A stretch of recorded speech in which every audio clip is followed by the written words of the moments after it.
Nelson Semedo with a pocket of space. Ronaldo to make it 1-1.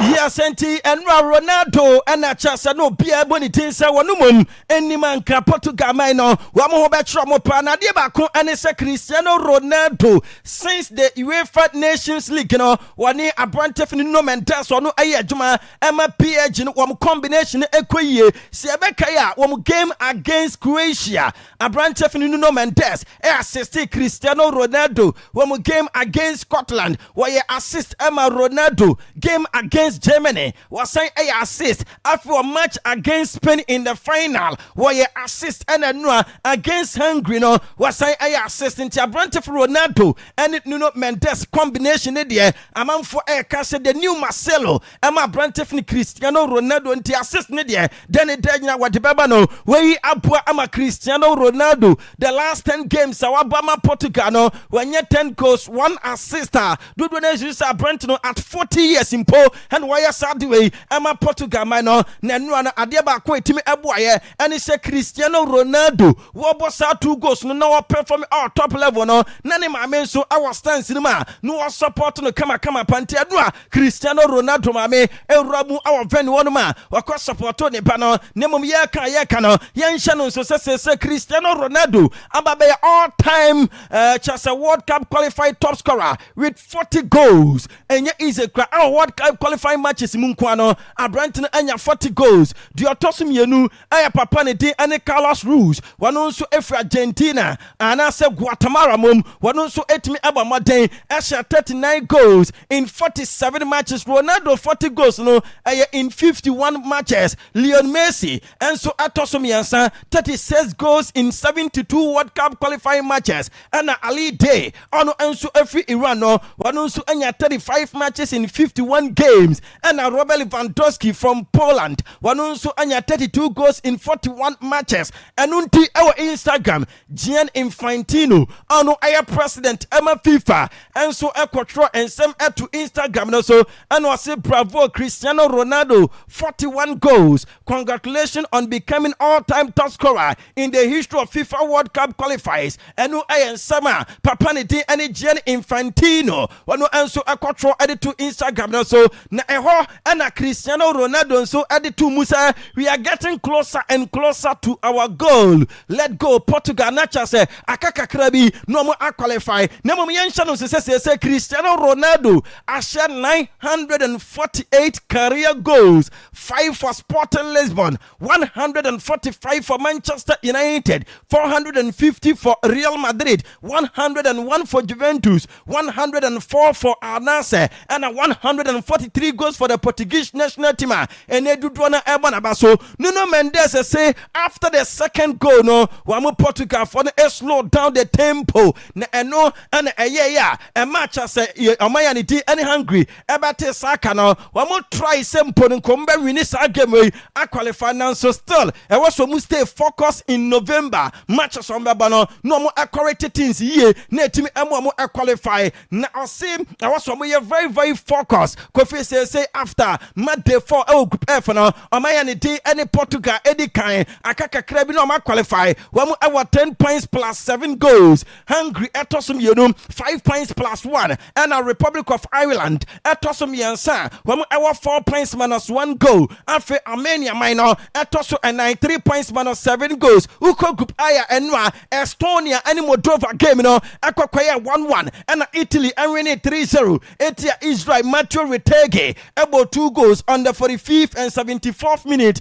and Juan Luca Mancini about the 3rd goal on 93rd minute. A team Emma Italy minor and winning a Camian Israel for one more anti group there. I open for Italy and I'm first to Norway because Norway after Mad Day 6 no one more and 18 points plus 26 goals. After Italy etosum yunum almost our 15 points plus 10. Israel etosum yansa 9 points minus 4 goals. Estonia Estonia etoso enai 4 points minus 10 and Moldova etoso enuma womo our 1 point minus 22 goals uko group K Andorra minor enwa womo tena fie ema Serbia ekobo mo ekamiansa womo Andorra eti emu baako Latvia enso etena fie enwa ema Miami team the Three Lions of England ekwanweni eka enuma womo Latvia for no womo entimi ante Anthony Gordon etwatena Harry Kane ebo 2 goals ema ongo APM ansina ebrechi eze ebebo the 5th goal ama the English national team na Harry Kane say wanya 15 goals in the last 8 games awabo ama club and country yabeka ya game against Serbia washe 2 goals etia Hamburger SV and wabo 2 goals etia Chelsea wabo hat-trick etia TG Hoffenheim and wabo 2 goals etia Werder Bremen washe 2 goals etia Pafos and washe 1 goal etia Chelsea and transfer for team na enwa wasan ashe 2 goals etia Latvia say dudu na ebo Harry abaso say why say old wine no dem a eche no na Chelsea ne power no kwasro the more Harry Kane eyini no na ne goals no so no basro enunti aboa ama brante for na weekend anya 24 goals contributions in 11 games across all competitions for club and country that anisa brante no 11 games awabone this season no wanya 21 goals 3 assists utimu sane performance na awasro say Harry Kane about 41 qualified matches for the English national team was 45 goals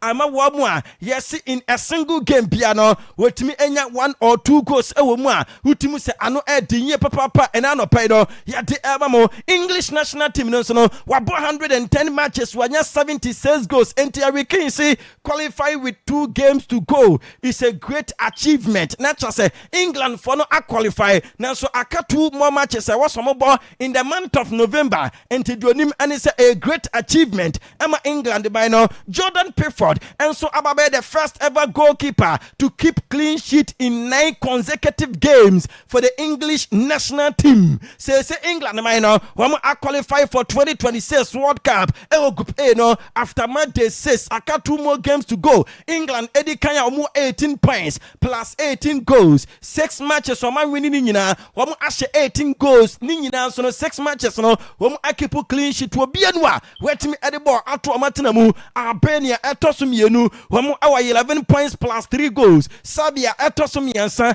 10 points wamuni go. Latvia etoso enai 5 points minus 9 goals. And Andorra etoso enuma our 1 point minus 12 goals. Na Thomas Tuchel and their manager ama the Three Lions of England and I see another good performance and a top results. We now have 6 wins and 6 clean sheets, so we are very happy. And I am Sama Papaniti and Thomas Tuchel, the Three Lions of England manager. No, what they told you, Anthony Gordon say every young player dream is to play for the World Cup. Not just a player bia ada so and so be World Cup no so akwakwasi akan ewo na sa World Cup qualification na England for anyai enu abi and amakata fonso no enu a wo jubilate because uramu ewo Asia doma wo so no kata anwini 2-1 etia United Arab Emirates UAE enu abo amakata man no wo so qualify adoto na ebo amabaso uramu ewo gubi wonso a Serbia anase wey Saudi Arabia wo ebo moden ene Iraq ebo 0-0 draw enu ade ate anese enu abo ama se Saudi Arabia wo so qualify eniema ekosi amu wamo na Julian Lopetegui ene ye coach ama Saudi Arabia national team no papa ni dinkoma wasi na ni ajepa. My Julian Lopetegui, what a moment, what a feeling today. What happened today is amazing for you, for the team, for the fans, for all Qatar people. Yes, it's an amazing, incredible day, incredible achievement. It's historic, never happened in the history in the country. So very happy for a lot of persons. First of all, for the persons that believe in me and they give me this opportunity, for the country, for Sheikh Ahmed, His Highness too, all my staff, my players, they believe a lot, and our fans. So we're very happy for all of them because we achieve a big dream. Sometimes when you follow one big dream, there is one magical force that push you today. Happen, alhamdulillah.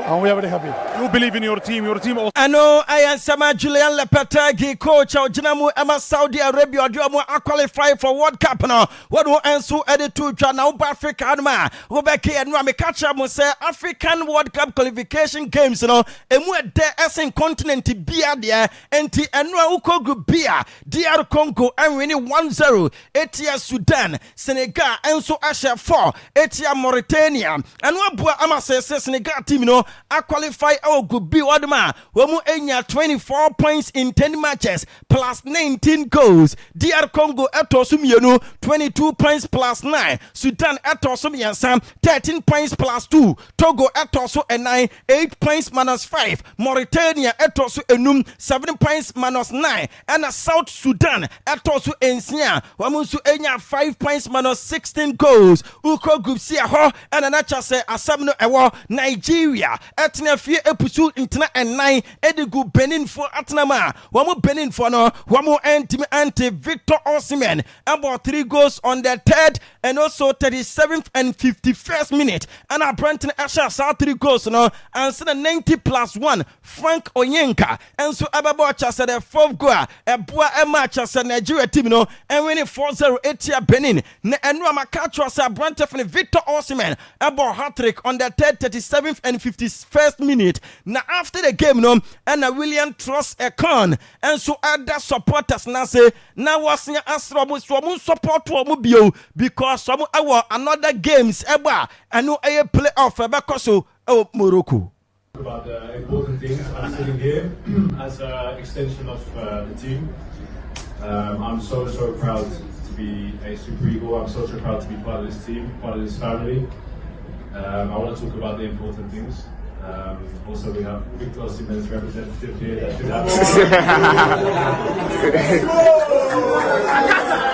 I know I am Sama Nigeria captain William Trosekon wade to in that same group no South Africa and so atna fie ashe Kamia sa etia Rwanda minor wamu entimi ante na after the game and I just say Abranta the day and Robin Williams no a captain goalkeeper Emma South Africa no eka and some about their qualification now just say and I say utiena na wakakwa kwese ani jene de e wasro na womo ade aseda Emma supporters no now to have sealed and booked that tickets for South Africa. Amazing.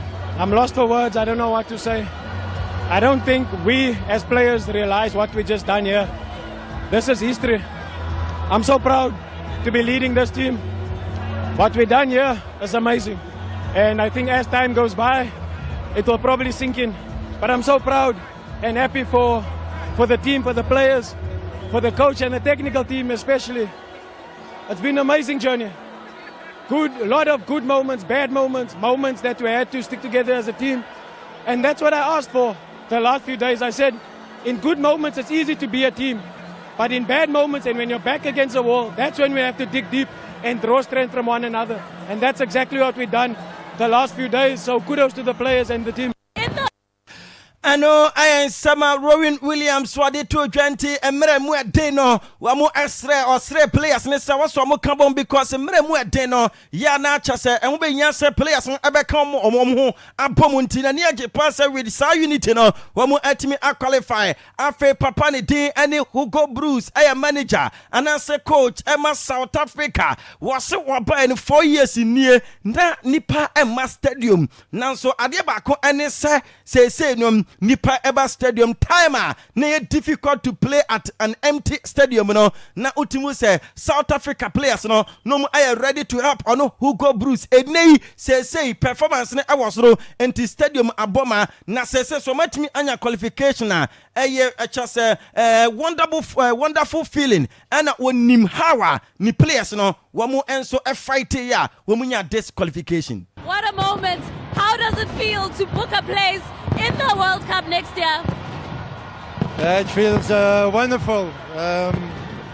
We all knew that we could do it. We believed in ourselves, and I think you saw it from the beginning of the game that we wanted to win that game. The only thing was what happened in Nigeria. So Nigeria did what they have to do, and we did what we have to do. So we go to the World Cup. It's fantastic.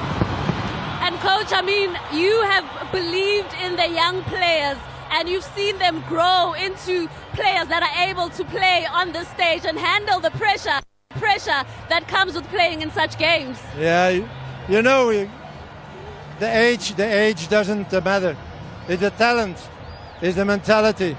And this is something also with the young players you saw today. They have the right mentality in there. I know I am someone who go Bruce or no, I am manager and as a coach. I'm a South African. What did you just say? South Africa, I qualified for the World Cup for the first time since 2010. Not just say any easy cry. Now, yes, if you 2002, Ebano, South Africa and qualify or more, just a qualified matches and qualified that. Apart from 2010, I'm qualify as host nation anytime you Kobiano, not just a for the first time since 2002. In Kofana Abba qualify matches, I qualify Aqua World Cup for the first time in 16 years since 2010. One more Aqua World Cup, any easy. Say South Africa, I qualify upon say, yet you have 3 points in Unachino. The Bafana of South Africa with determination and hard work. One more Abuki take it.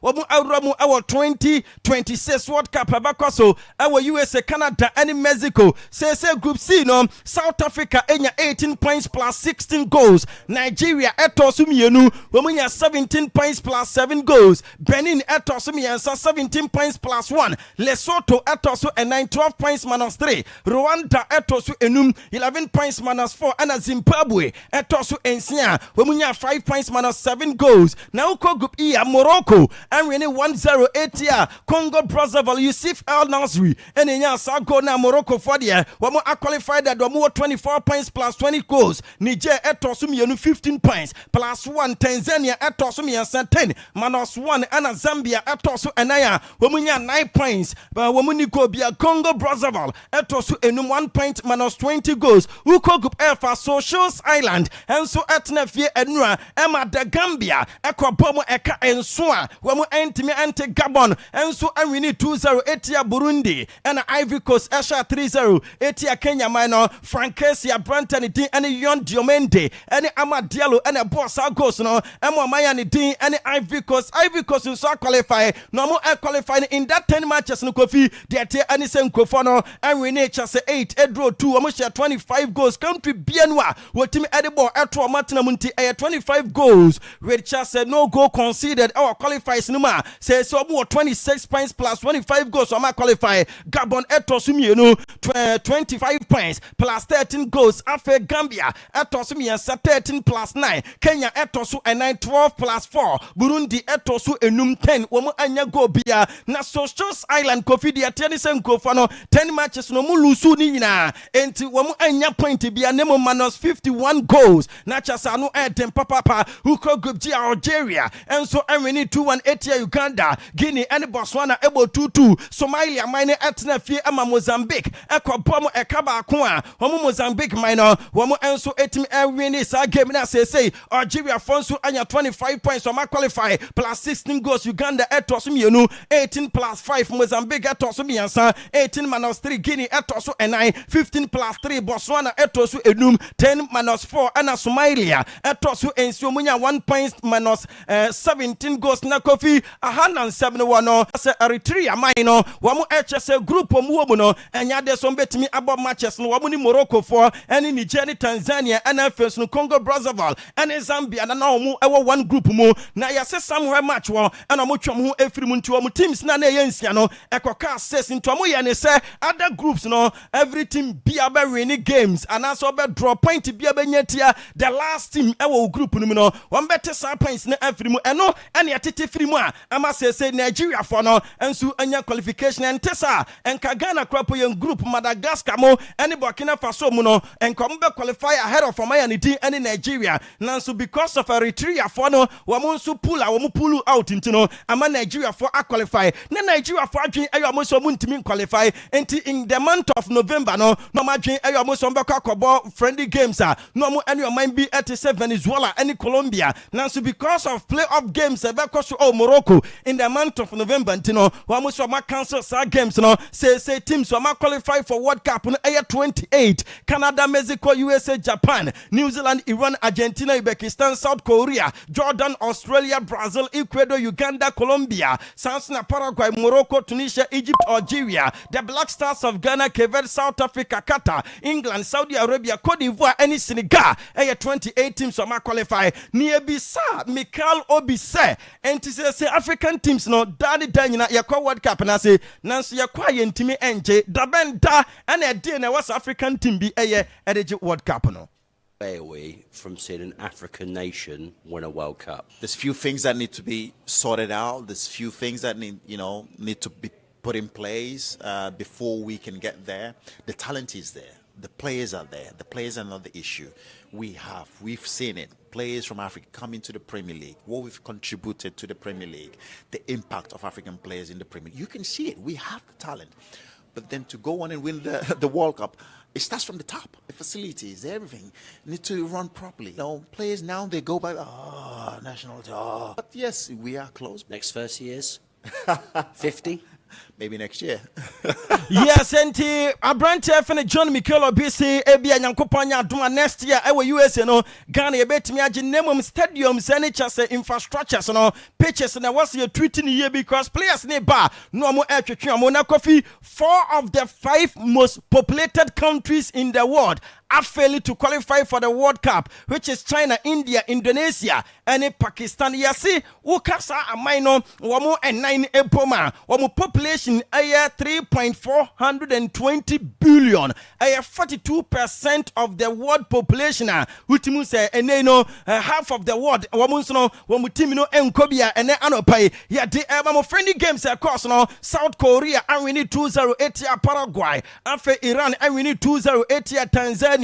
Norway and New Zealand about 1-1 draw Albania and we need 4-2 Jordan and Russia Asia 3-0 Bolivia and a game will be a can 1-7 Japan 3 Brazil 2 Brazil take lead asset 51st minute now Brazil are 2-0 now so 71st minute within the 20 minutes Japan come back at a take and you're winning go out the last 3 games Brazil for Abono Wamu Alusu Mienu and Rene Bako and game so Emma Canada and Colombia 0-0 USA and we need 2-1 Australia Mexico and HS Ecuador about 1-1 and Puerto Rico wamunso etna ho Emma Argentina ekoshomu eka ensia wamu Puerto Rico team no wamu anti Alexis McAllister ebo go Abrante from Gonzalo Montiel etwatna McAllister SN ebo ni second goal no third goal and Lautaro Martinez ebo the 5th and the 6th goal we abo amase Lautaro Martinez 14 goals. I provided 3 assists in the last 20 games. One also abo had the Argentina national team. No, Lautaro Martinez way amano equally chase Hernan Crespo 35 goals. When yama Argentina, Abrante Emiliano Martinez I keep 40 clean sheet with Argentina national team. No, and Leo Messi. So no, I history say no one and a all-time leading king. Our international football games more with 60 assists. Ultimo say all-time assist king. No, Abrante Leo Messi. When you 60 assists, you see Abrante Neymar. No 59 and they was signing one. The mate and say I got 2 more assists. Na Abrante D and Leo Messi and you 400 assists. I want the football career more. And I know Payadini na Emamo. Na Javi and they see unpredicted in the World Cup. Timo Beji any player obey top scorer or Spain for Beji. Okay. Lamine Yamal obey top scorer and a surprise team Morocco best player Lamine Yamal and a best young player Pedri. Yeah, that's it. But now saying Casamana needs some word you see we say say yanko nanchiremunum na onfane de ema wo wia osine e bapta osino de aka beye efisem and afin komo bia ka chire bia no etimi e da toa so e de ma we say good morning Kofi Tago bibia boko Kofi bibia e boko pa ye de nyame asese bibia boko yaba ye nyame asese ene ye ukuada sa nti na ya gigi mono sa na ya sise gisi nyasem ketwa we Akwaaba Wednesday we Kofi Kabe ka say Friday we now we Tofik atade je na say man na Tofik wanti ana Jano okay ono ye beti no mbeti bibi minimum na yesikai enye yesi mo beti okay yo mbeza me share bibi no but me hu ade no ba bia na and first one kwan be na mo fa so ya ade Nankwa de me ya enyi. Okay. You. Akasa beba posted. Okay, Adam. Mate, any yente we. Muda. Kofi, yenche obi a wotie program ni bi.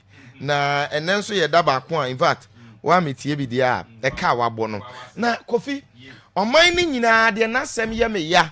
Eye Burkina Faso. Nti me do amu video by. Me wi a me chire ma chire. Okay. Cote d'Ivoire qualify to the World Cup.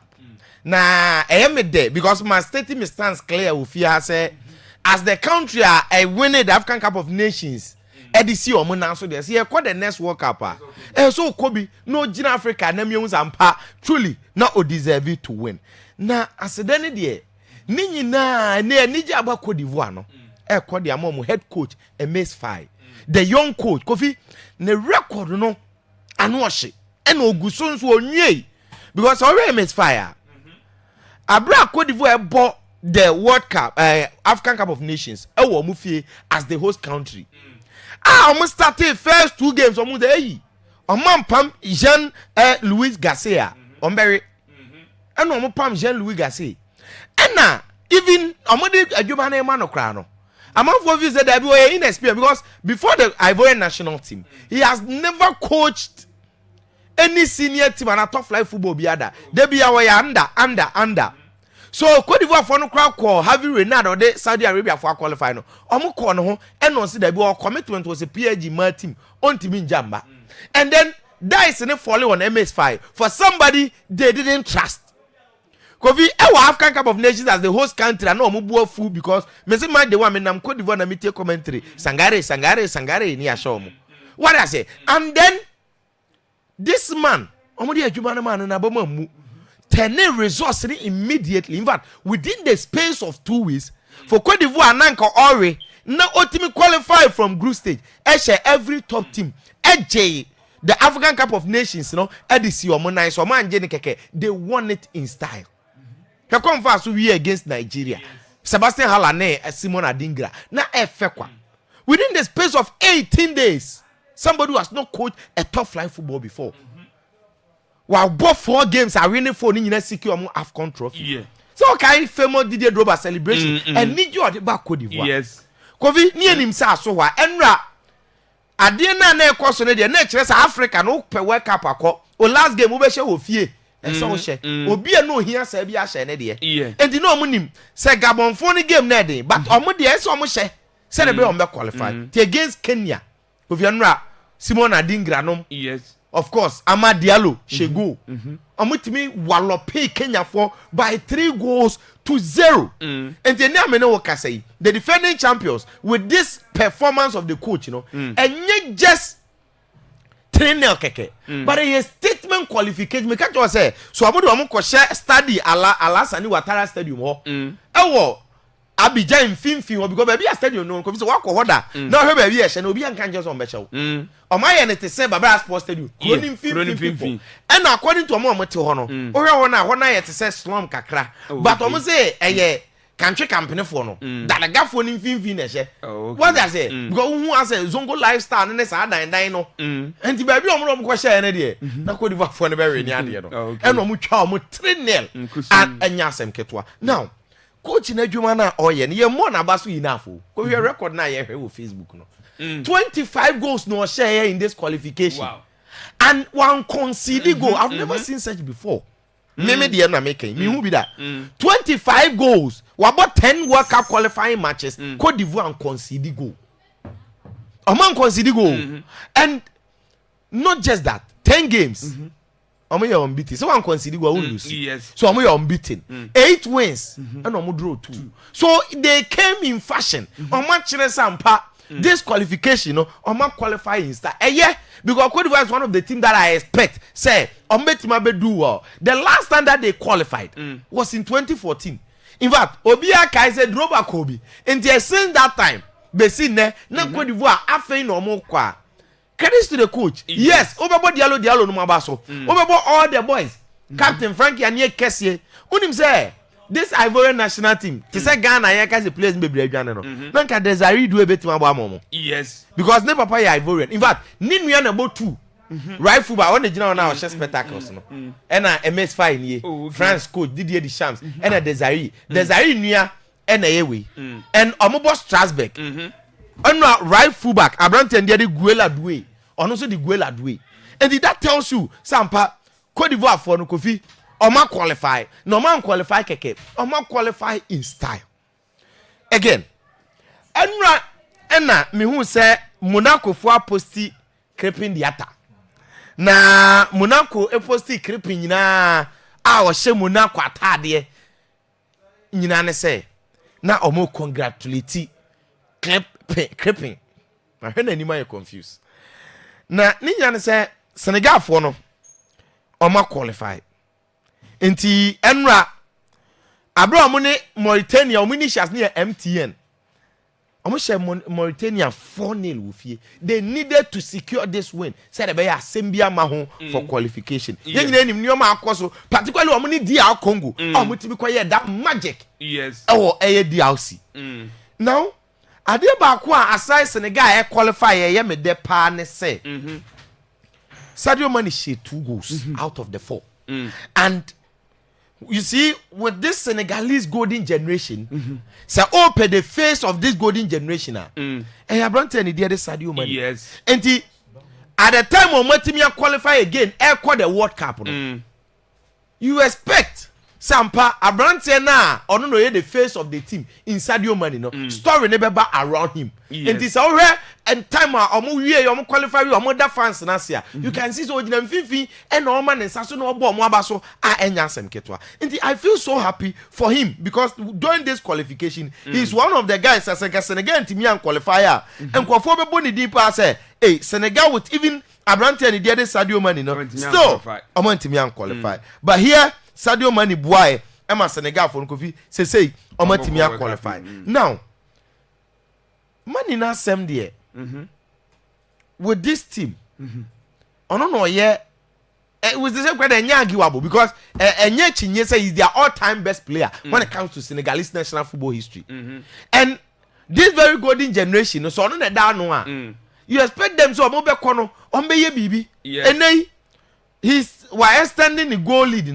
because in the Senegalese national team on the all-time top scorer wabo 117 matches was share 47 goals. Wow. It was 45 and then 2 goals na amano 47. That is good. Ntianu I was Senegal. In fact, the president of the country, Faye, the youngest president. I think the year 2 and the youngest. So Obaye ana enya asem ketwa. Ohuna COVID no na mo a when a chapaka ordinary person. Yes. We only boy sini nyina bom. But enijiaba and Senegal so omo invest hugely. Omo football num enti omo deserve to qualify for this very World Cup. You see ade ba ko a yen kan just as said ye ka Cote d'Ivoire de no omo nso coach Abrante and the Papi Thiaw Kofi Senegal coach ni very young coach he's 44 45 wow na we nin so na o coach omo chan team no the story ni yet said this one of you. Okochi omo chan team in 2023. And no the chan team no kwaje African Championship no. Oh okay. And to a J African Championship no man na understudy Aliou Cisse. And you know Aliou Cisse the national head coach senior team no as one of the assistants. Oh, okay. And to do omo GV and he met as the best coach of the tournament obviously. And then time o movies Aliou Cisse the obetimi na why because you look at after the AFCON Aliou Cisse ne federation plus the money be drew baby and there's a point of no return so omo mana kono omo nso pese a homegrown coach and a fair okay and omo say Papi Thiaw eme coach as a young coach and a boy na fe attacking based philosophy Emma goals no and they one boys ni nyina fra and this omo bo a Omunim said they are playing for one of their own, who is also a Senegalese. And to announce the record, no put it on normal radio. Obeji adwuma in all competitions. And now gross or do qualify you 18 matches at the helm of the national team. 12 wins. Wow. 4 draws. Well, lose only 2. So also the African coach, but a very good one. And to also Yaman Abaso. See, Maniaje pass Senegal qualify. Cote d'Ivoire qualify. A lot of the teams. And for African countries now qualify 9 in NATO.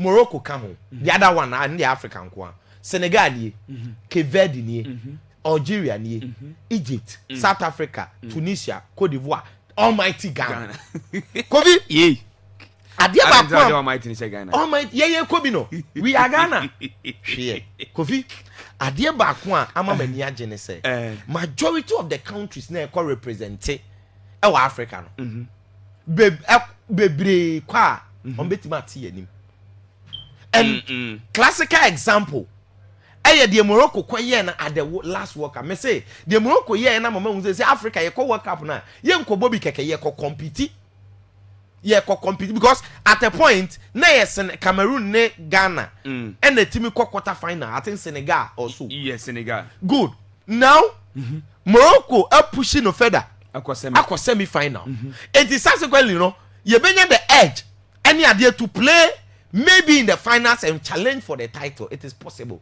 okay now Senegal one of the teams I make us asem we are me gidie wo already Morocco gina baby because me so mesan boni ye pa but Senegal because you say they are one of the teams and crofo underrated power when it comes to depth quality of depth and quality and players omu will be too much now who almost squad na fatos na en kase minchro this Senegalese squad Kofi goalkeeper fella Mendy or say Edouard Mendy ono that former Chelsea or Champions League ni ade no Edouard Mendy na goalkeeper and enye ono nko so unima unya mapushi aba when you look at team na enra creeping the attack in a ball 2 as a right fullback Abrante dey do for ball West Ham unbo papa ono no ball 3 Kalidou Koulibaly ene Niakite ene ball center back no in midfield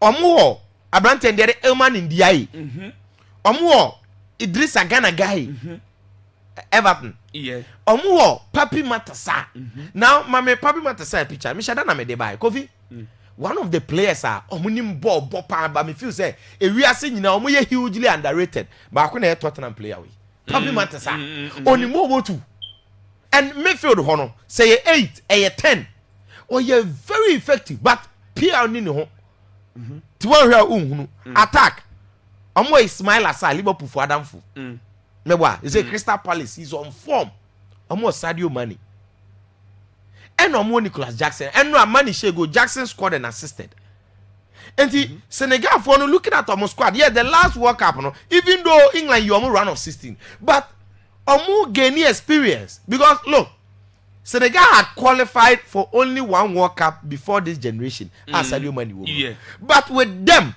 omo called Russia 2018 omo called 2022 Qatar and omo qualified this one so they've gained enough experience so omo call World Cup no at least ometimi abo niye so one of the teams that I trust so much this Senegalese national team into omo qualified Kofi me the pa now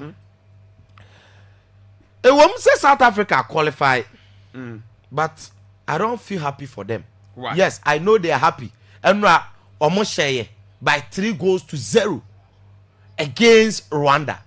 Many players need jubilate, many are genius, but me, I don't feel happy for them. It is because of Asama Mekenya say. Me per country say qualify ko World Cup na.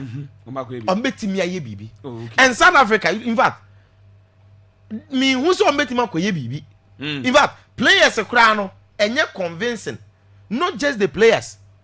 This is South African national team. When it comes to World Cup, football and shada nyo with the national team. Even when it comes to World Cup, near the last one who host TBA. Yes. And can send that time now, I'm qualified BBC. Minutes what I say. Rowan Williams, team na kon keep an best player. South Africa team no. Rowan Williams, one of best player. And he is the face of this team. Omo Okulusho Mudau, we mo no ko. Nkonasi CBC. Abrante Ndiadi Kulimani Ndamani. Obre Modiba. Mayfield. Telante Mbata de nkofo no. Okay, no he scored. Tebo Mokena so nkofo no. Abrante ni din de Tupelo Marina on obo Tupelo Marina bo Sundowns into Oyade because Sundowns are doing very very well. Again, Sifo Mbule, Orlando Pirates. Omo Abrante Ndiade Oswin Apolis Pirate.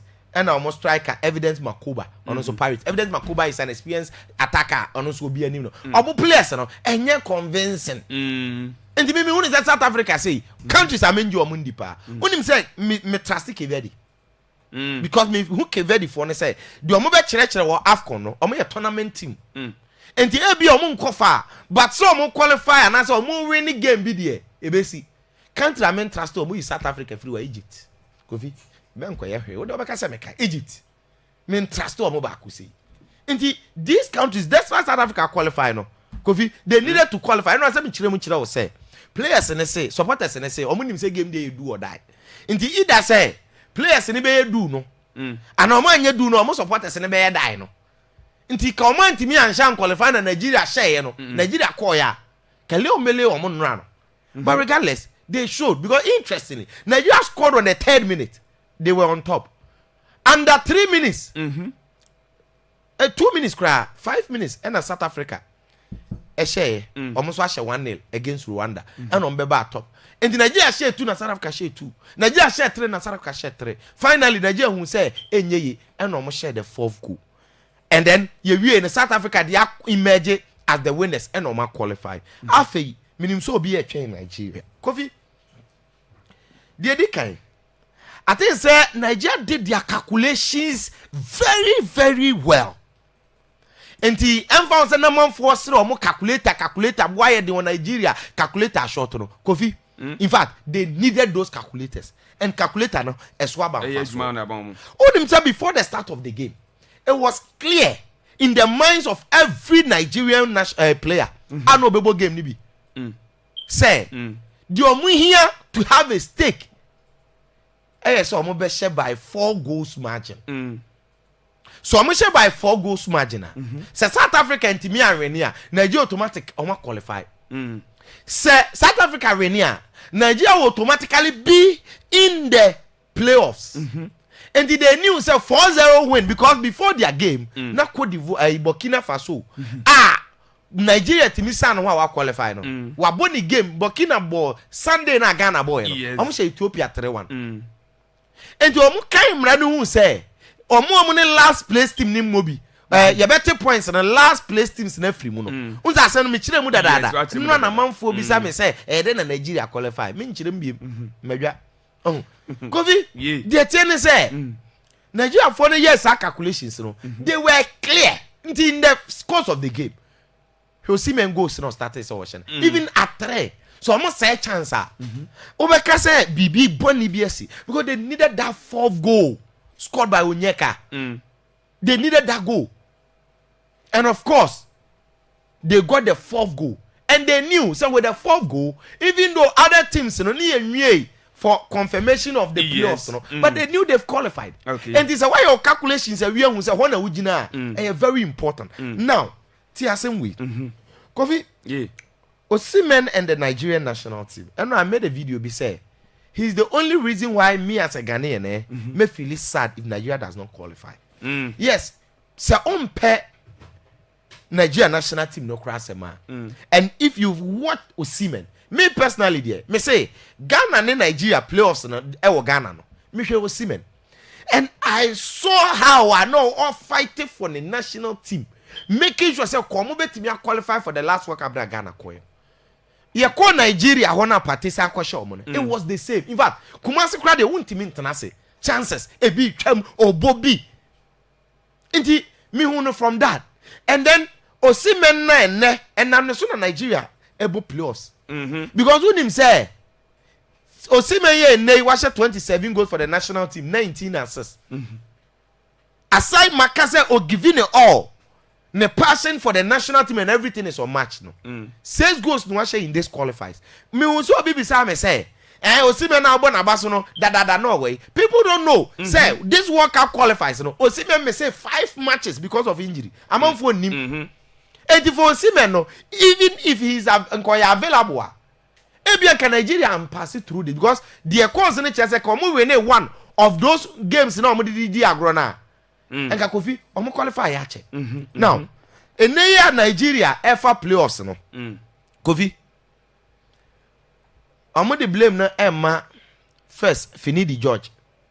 former player no obe kai fini the George abro be coach national team no Osimhen tokwa no a o se Osimhen pra no Osimhen se wa pra e ma Osimhen be ye video bi sun ye live video bo born na dwene ma coach no man for say Osimhen anya de on kopa na cho eno krepa na say fini the George no onya de eno hide under Osimhen is o coach reverse now you say Pesero ono so omo the blame e ma no okay you say Pesero when na do omo ball AFCON what I say about final no now the entity no the blame Neymar sampling for me anyway Kofi first you say Pesaro na board Nigeria first 2 games of the World Cup qualifying anyway the encan come on first 2 games no Kofi only Lesotho ball 1-1 nti against Lesotho Nigeria TV so guys how much no omo ntiman share Lesotho investors so ewu sada Zimbabwe on the ball first leg away about 1-1 you say Pesaro in 2 matches of the first World Cup qualified Nigeria had 2 points out of 6 Fini the George so beje here no Kofi on also first game was against South Africa or Nigeria South Africa we for Nigeria ntiman show and on also ni Benin Republic Benin e Fini the George into on also 2 points 2 matches no onya 1 point out of 6 and the time Eric Chikuchele the Mali for na second beje Nigeria Kofi afena for record neto so here so Bantemo out of possible 18 points in 6 matches no onya 14 wow. Out of possible 8 onya 14 one lose or share Rwanda the first game and no bo Zimbabwe draw and no share Rwanda and no go away to South Africa ball draw and no share Lesotho and no share Benin 4-0 and the coach we there oba Nigeria no wa be ye adwuma but Paul Amantem where they went man Senedi camp for on Amunchen ho what I say now the Nigeria for ne buafo mo blame these 2 empanimfo ni nyina no e road na say Nigeria for bed fashion playoffs no Kofi e wom say Nigeria a qualify na ma memfa nka Burkina Faso asem Kofi obi anu na asem ye me yasen Burkina in a sense ka for mra na kire say wa u group no obe place second no say calculate points na only last place team no enye counted why because their countries are a bit say Eritrea no Morocco group no wa mobi what I say because ne my amampanyin so amammo so based on that is will be about 10 matches because it's 6 teams in a group no sa group no omobo how many matches 8 and this will be this second was our group na because about 8 matches no one round the points na be 13 pe.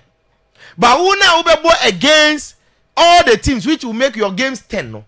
Ubetima kwenya be 16 points and 15 points and I imagine unya 13 now. Ubetima nya 6 points account na say 19. Na say indirectly no a disadvantage. And the count for them raba say Obia results against the last place team no Kofi. Say ye calculate to omo di second na enye counted. Okay.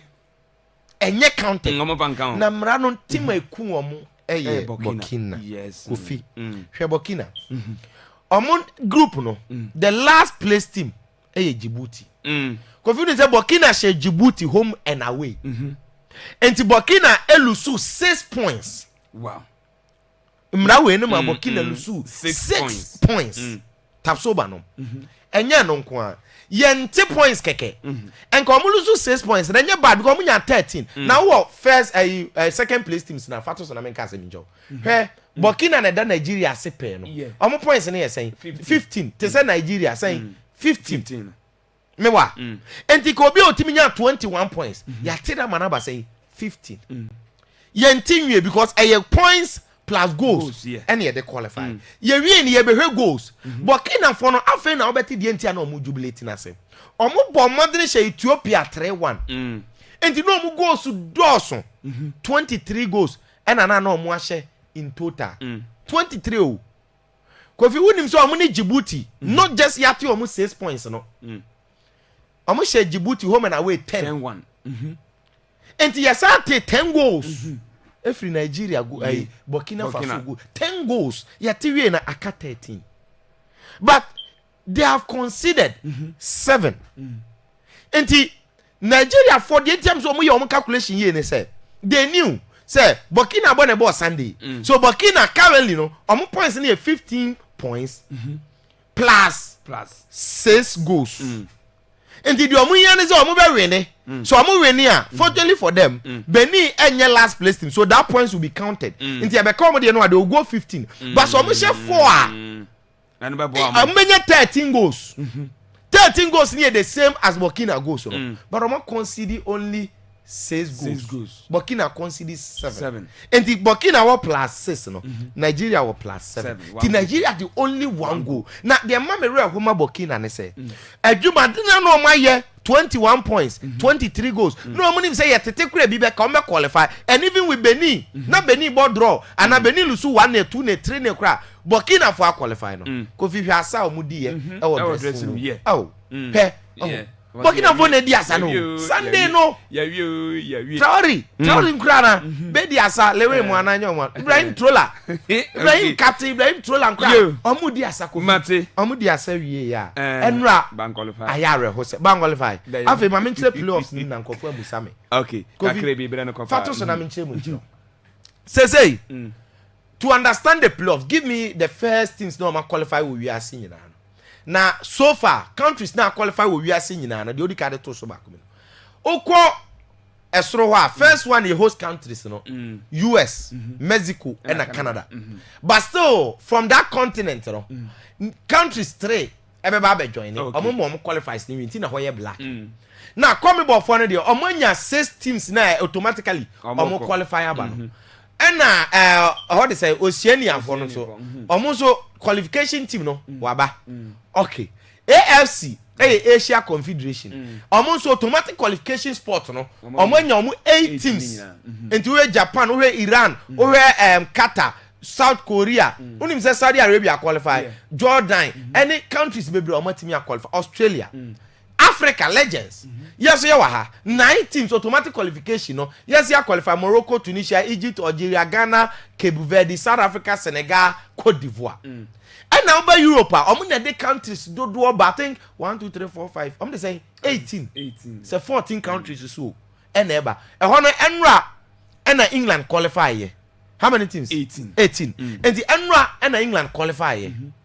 And cause Portugal share come so be kan ho anye and the Honso England nkwa na qualify come on eba now slot to 2 na wo ho no and no ye shared between Africa Confederation Asia Confederation and Americas for no and this are 2 black no afei na ye ko fight and the Nigeria ekopemu ba ko na kwan be na Nigeria be fa so akokovi on say so red draw na the edikai forgetting chair no on baby I actually teams no Bolivia wo ho and you actually AFC and you actually CAF meboa and now to aso ba ase a you actually Jamaica meboa and you actually other country and you actually ba ko mimi hu and now ko nchen ha kwan ya Nigeria be fa so abo no de edikai on the 13th of November ye bo ni nyina wo 1 venue Morocco okay Nigeria any Gabon bebo.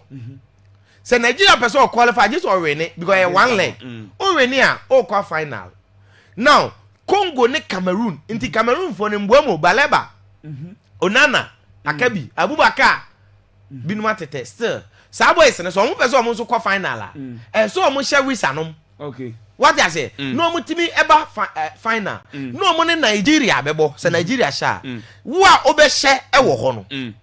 Now we was back because on Esro baby Iraq and UAE e wono omo be ball playoff now say Iraq ni UAE ball playoff na you obe no onu ko akohia on say Asia Confederation omo kohia Africa enti o be kwa sa group num enti yema Nigeria timi pass through a onu be kwa kohia Africa zone ho na AFC which is United Arab Emirates and Iraq for no the obeshe no ono so abeshe Bolivia afa yenya how many teams for ho 3 ne be all play all ntu be bo I think 2 matches and the 2 matches points plus ye de now wa obeshe no oko Jamaica for ni Grenada se omo wo wase ho no Geneva se ho for no omo so be bo omo de no omo so afa 1 slot and it say Nigeria person qualifier all 4 games na won anim so be win a game Gabon Cameroon ni back the same Congo you be share be already that will be 16th in the 13th and 16th Oria obeshia Bolivia no obeshia either UAE na ye trea eno so ya so otimi top okay. no no akofa one slot and they say in Nigeria for ne say how when you know mo na mu because the edikan Joche Pesero 6 points onya 2 Finidi George Osimi Adamfo how many points 6 points ono so nya 1 and this happening for na wie Nigeria yes ah enka they are true and you omo ka no the reason why unim say ukwa traders is here now to Nigeria Osime pictures and one to us. Oh, okay. Osime, so I'm going to be qualified this very World Cup. He will never be forgotten. Mate, me da say omo e qualify nya dey say omo rebetimi e feel omo eda nti yankwe na the tactical man ocean emfa ne dey enso so emma ene ye wie qualify so no e Africa as Europe no England fa qualify omo so atwen omo nuanu aka. The tactical man ocean. Kofi Tago. Bibia boko. Yanko padum bibia eboko pa na so won. Yanko padum boko. Ebe nyame ase. Iyo. Ye hia. Sa. Ye tiachi obia. Obia jos. Obia mra Facebook. Obia jos. Akwaaba radio. Yeah. Nkomo na di kan hia ase dada. Sa. Ti join yen sesi a. Okay. Na ye mfa the exclusives no. Ye wonte ye no. Ye mfa ma wo. Iyo. Emuda ho ana. Emuda pa. Thank you very much. Kofi. Mama sha ase mfa free Europe. And then you had the fra Europe, you be Europe near around South America, near Africa. Kofi. In Group I, Italy, the Squadra Azzurri, Eshe Israel by 3-0.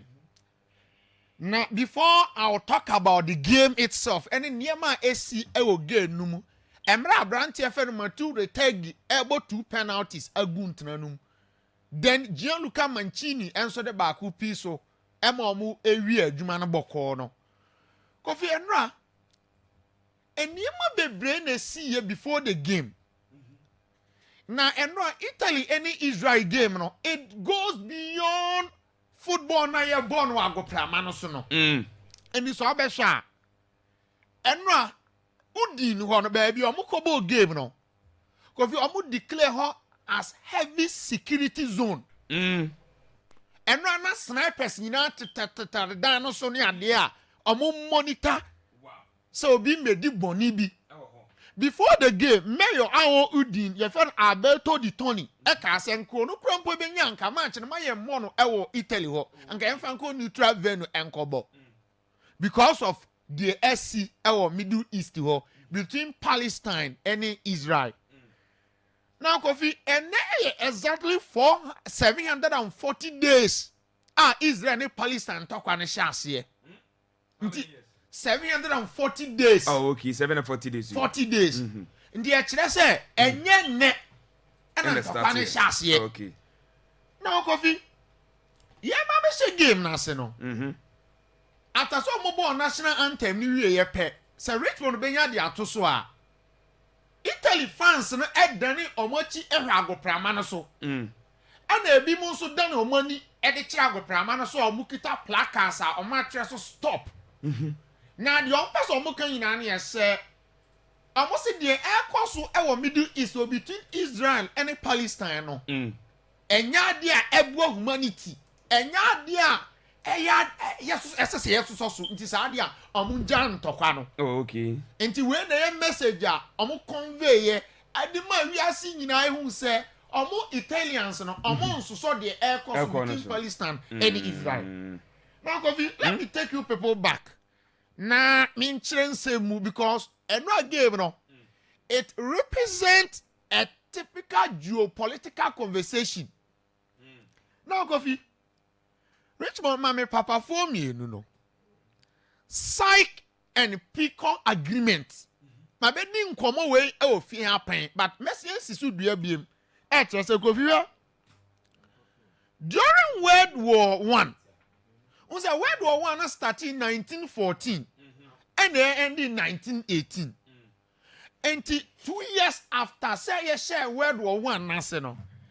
And now Kofi Papa for me and we are responding on my good screens in us. Your friend Bako. Sir Max Syke and your friend back also Francois Georges Peacock. Now Sir Max Syke you know a UK diplomat. And now Papa your friend Francois Georges Peacock no also a French politician. enti aman mienu eyi papafo mienu say ye the mission bi shamonsa na mission ni shamonsa na ye say monko Middle East ho na monfa niam nkogu akwam se na be ya wo be divide the Ottoman Empire and modern day Turkey enti the aba ni ye say Kofi Omukoshia in fact a secret agreement the underlying word here I very key a secret agreement and omukoye now omukoye secret agreement no omumie no omushia e and omufa Russia and Italy account in fact omunya the approval from Russia and Italy so omuko Middle East want to go omuko ho no but aye omudi ko Middle East wo nyina na yese then time the Ottoman Empire gain serious grounds. The Ottoman Empire in fact the Ottoman Empire no go from the 14th century to the 20th century. And the Ottoman Empire existed here. And to know more because no more territory, more expanded more territories from the southeastern Europe, West Asia, North Africa, portion of Central Europe.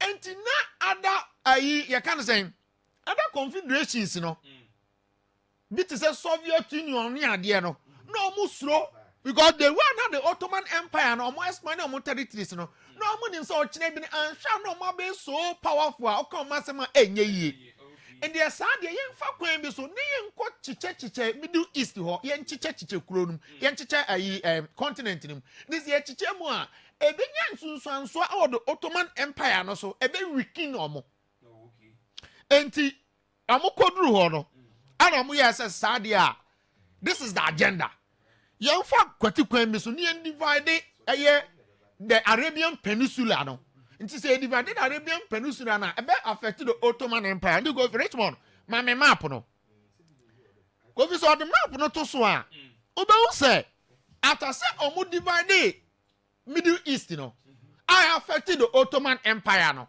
some countries no Italy Russia UK and France omo koye ni woncheni obi anya ne chefa nti go fi so hwe map na Richmond there two screens no so in fact meeting no cross o Egypt okay omo be unse na no Donald Trump mo ba Egypt say omo person omo ye ceasefire no omo ja Israel ni we ntokwa no asundue ba omo be share Egypt now the Edison ntokwa ni nyina beto Middle East no want to ask nkomo na media omo ko ye meeting no so Egypt nti what you see the similarities and then em bia Asia now go so we ba bia ahoye brown na brown red bisa na a Russian control Russia want take territorial control okay then before baby a green na Italian influence and Italy for na control now we baby a yellow na a Britain for the fast portion ho okay you get a point and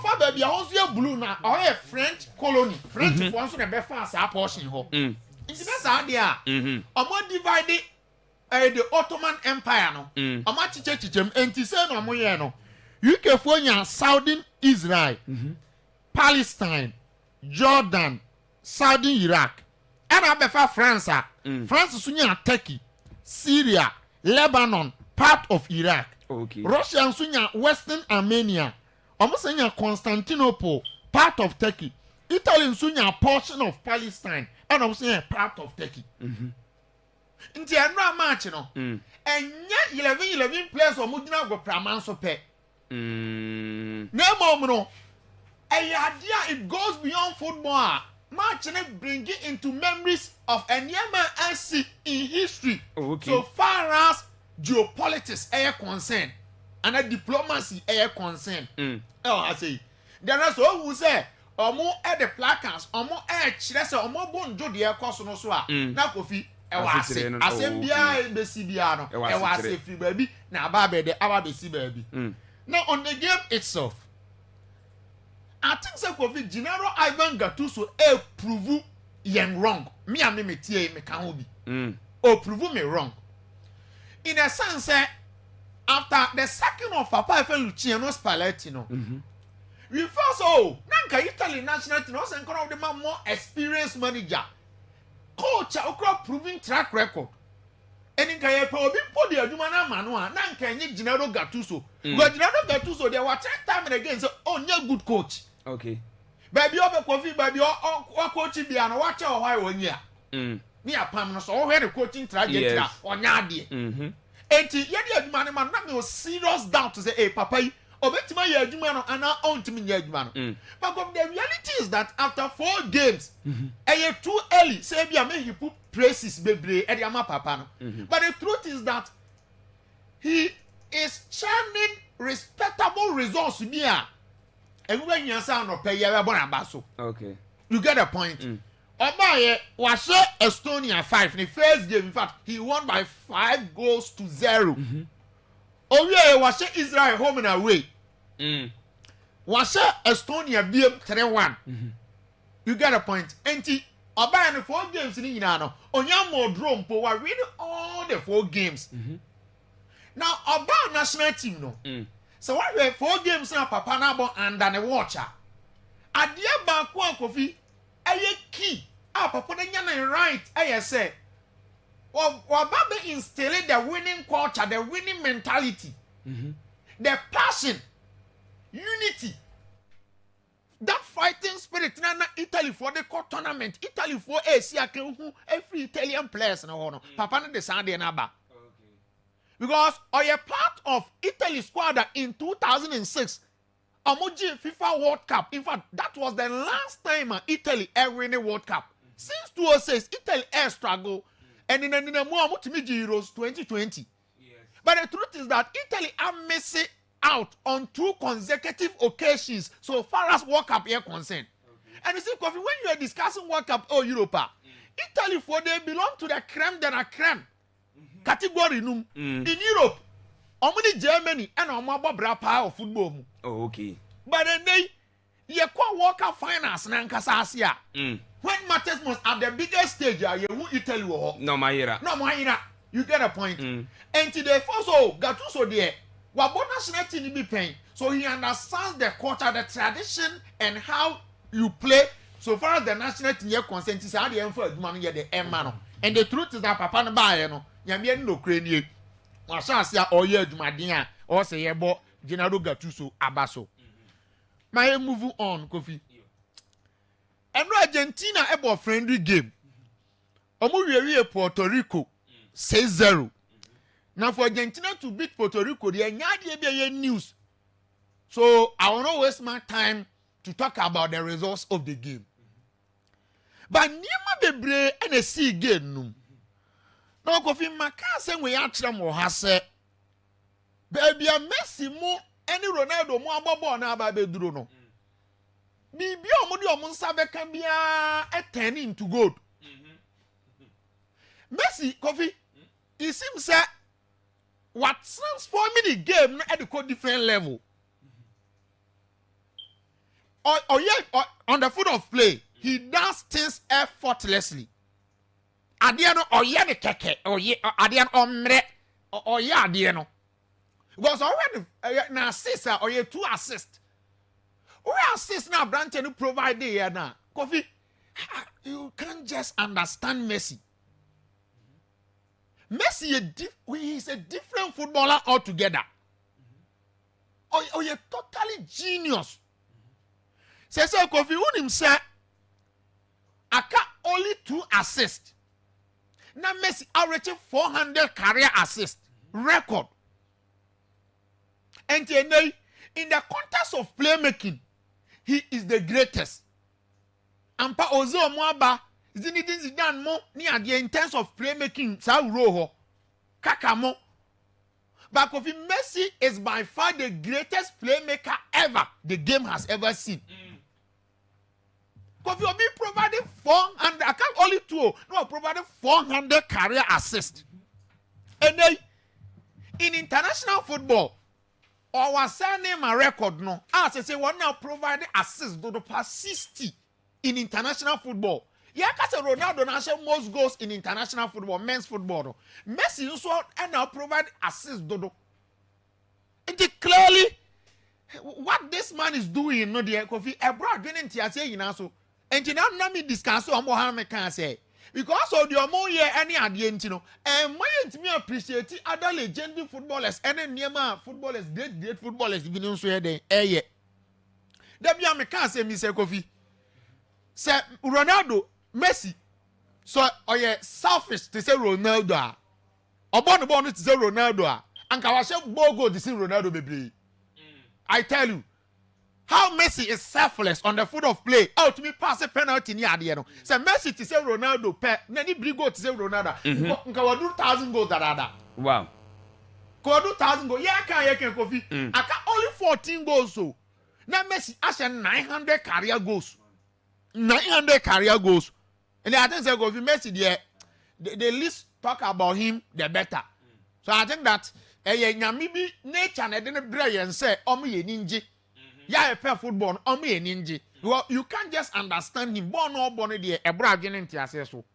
Again, Kofi Abranti FN Dibu Martinez, Emiliano Martinez. Kofi are also keep clean sheet. Now, what means that Abranti Weno was sorting out the goalkeeping problems and Argentina won maybe an outcome. Argentina they are not blessed with legendary goalkeepers. Today it is offer my Italy keepers abu. Ogo France among your keepers papa sa abu. Ogo Spain among your keepers papa sa mre. Argentina they are not blessed with legendary goalkeepers. Abondanzieli mo Edu Babina Abrante FN Romero Franco Armani. We munyina below par goalkeepers. But since Abrante FN Dibu Martinez is making a debut for the Abyss Celeste, they have never looked back. Always prove a point in the goalpost. And Argentina the World Cup 2022. But Kofi, I tell you, say you born Messi. But the key figure, how much Argentina the World Cup na Abrante FN Dibu Martinez. Sa point blank save, sa 1v1 save against Abrante FN Randall Kolomueni. And pa Kolomueni and Nadia there. But Kofi, huge credit goes to the goalkeeper. Back-to-back golden gloves. One year BBSS or year BR with the national team. Highly successful with the national team so far as the time you're concerned. And then Kofi, aka only 8 clean sheet. Now the all-time record that Abrante and the and Sergio Romero ebeye to say or na keep most clean sheet for the national team no ato Abrante no. Even Dibu Martinez record is better than Abrante and Sergio Romero because Sergio Romero no bought more games and will keep 47 clean sheet for the national team. But Abrante and Dibu Martinez no because we about only 56 games I keep 39 clean sheet for the national team.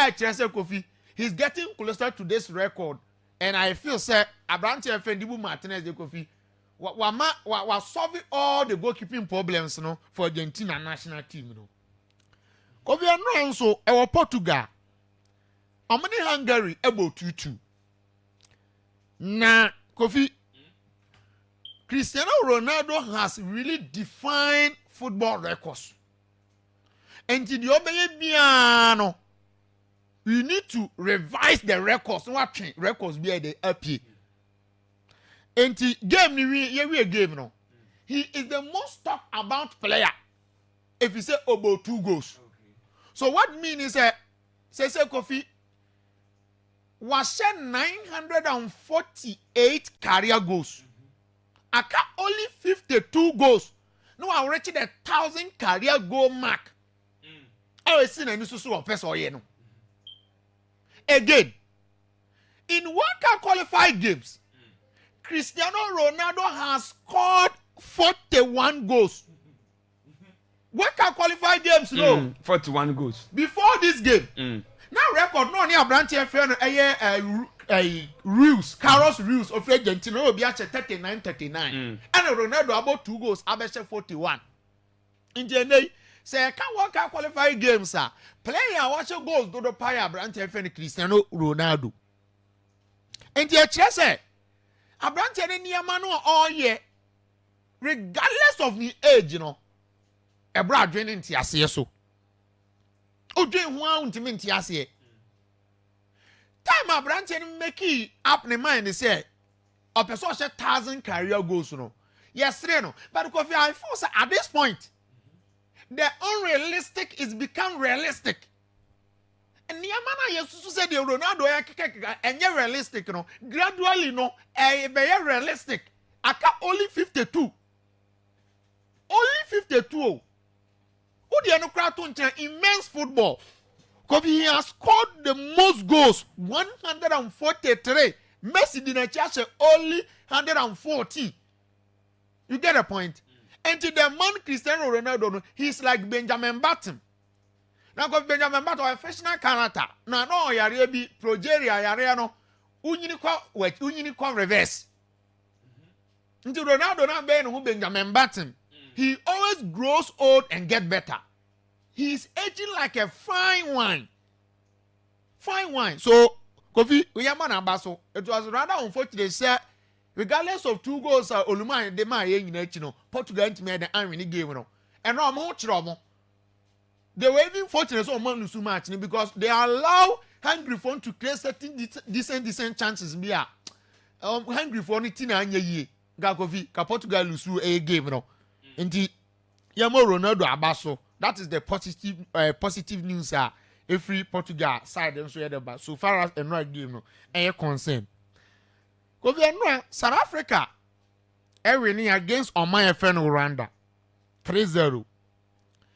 Now, for the first time in 15 years, the Bafana, a qualifier or Moko Akoba World Cup.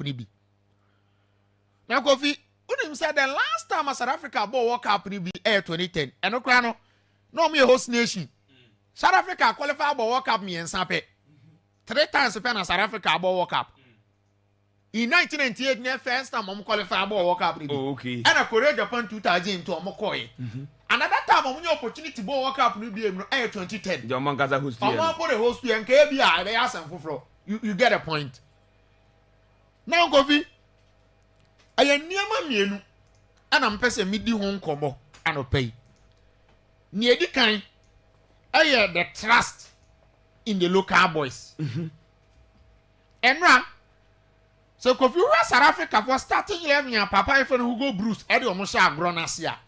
Omunina your local players on Bobo South Africa League. Okay. Starting from Rowan Williams or Mamelodi Sundowns. I'm right back a very Calypso Modao or Sundowns. No other fan left by Feno Obre Mafosa Modiba or a left back.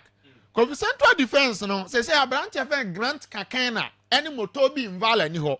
And it says a branch of Nkositazi CBC. One a branch of Ndamani Kulumani Ndamani. I'm a partner with you. 4-2-3-1 double pivot, no. Abrante did any Talante Mbata. Talante Mbata ni Toboho Makwena and Omobo as double pivot. Oko animu wa wins one. Us win a police. Ebobo Edema Orlando Pirates.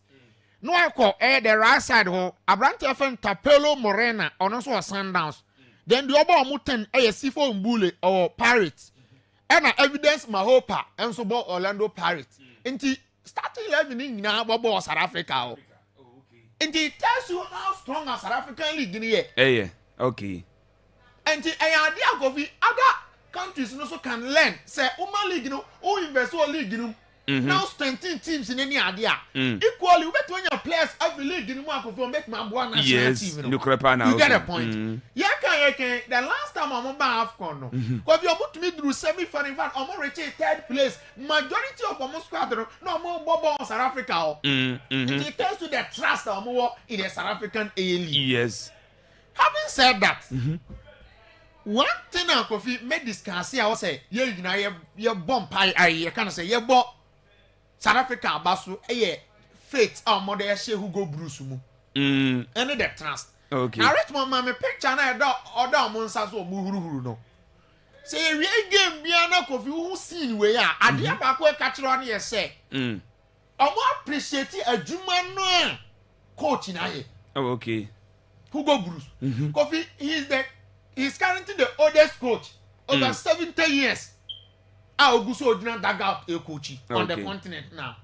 now oye coach back me respect no so well now the entire we respect Hugo Bruce ni say oye disciplinarian one obi a wa hwe ni ache bia o follow na ache bia oye very disciplined two or say a very brave coach okay papa we in 2017 time Cameroon for your call up Cameroon players no superstars ne can say oba boy call to call up no Andrew Onana Mazin Punye Alan Nyom Eric Mazin Chopo-Moting mo Joel Matip amusio amu me bom fama Cameroon national team no mo dan omo chi hwe omo no papa we catch the feka football ne say munja omo mama mo force omo we can do without the superstars ana papa frefre players frefre nchene Christian Basago mo Benjamin Mukanjo mo Michael Ngaju Adolf Tiku mo Arnold Jumo or the Omabaye. Okay. The reality is that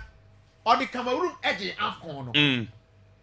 And then so when you say coach South Africa national team now, Kofi, you have every reason to trust him.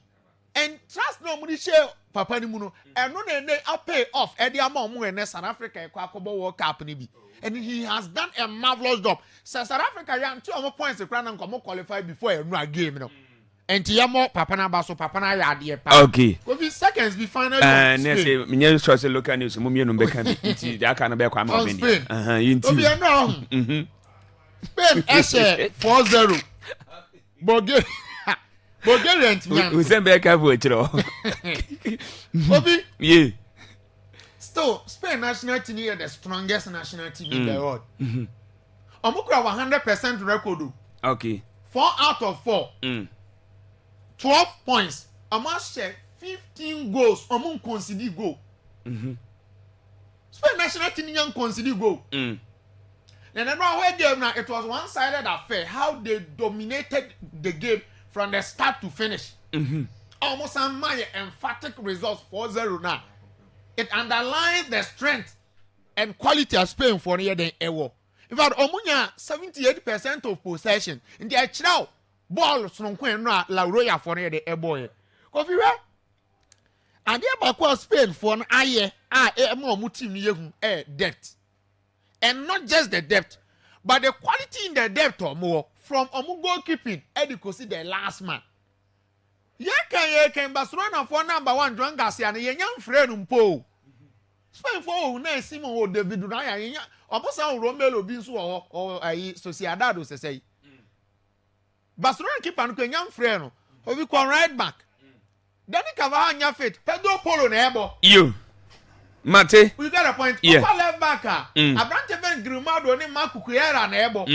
Central defensive plan or more in abundance. Okay. Laporte, a branch of Rubini Loman, Paul Kubasi, D. Horsen.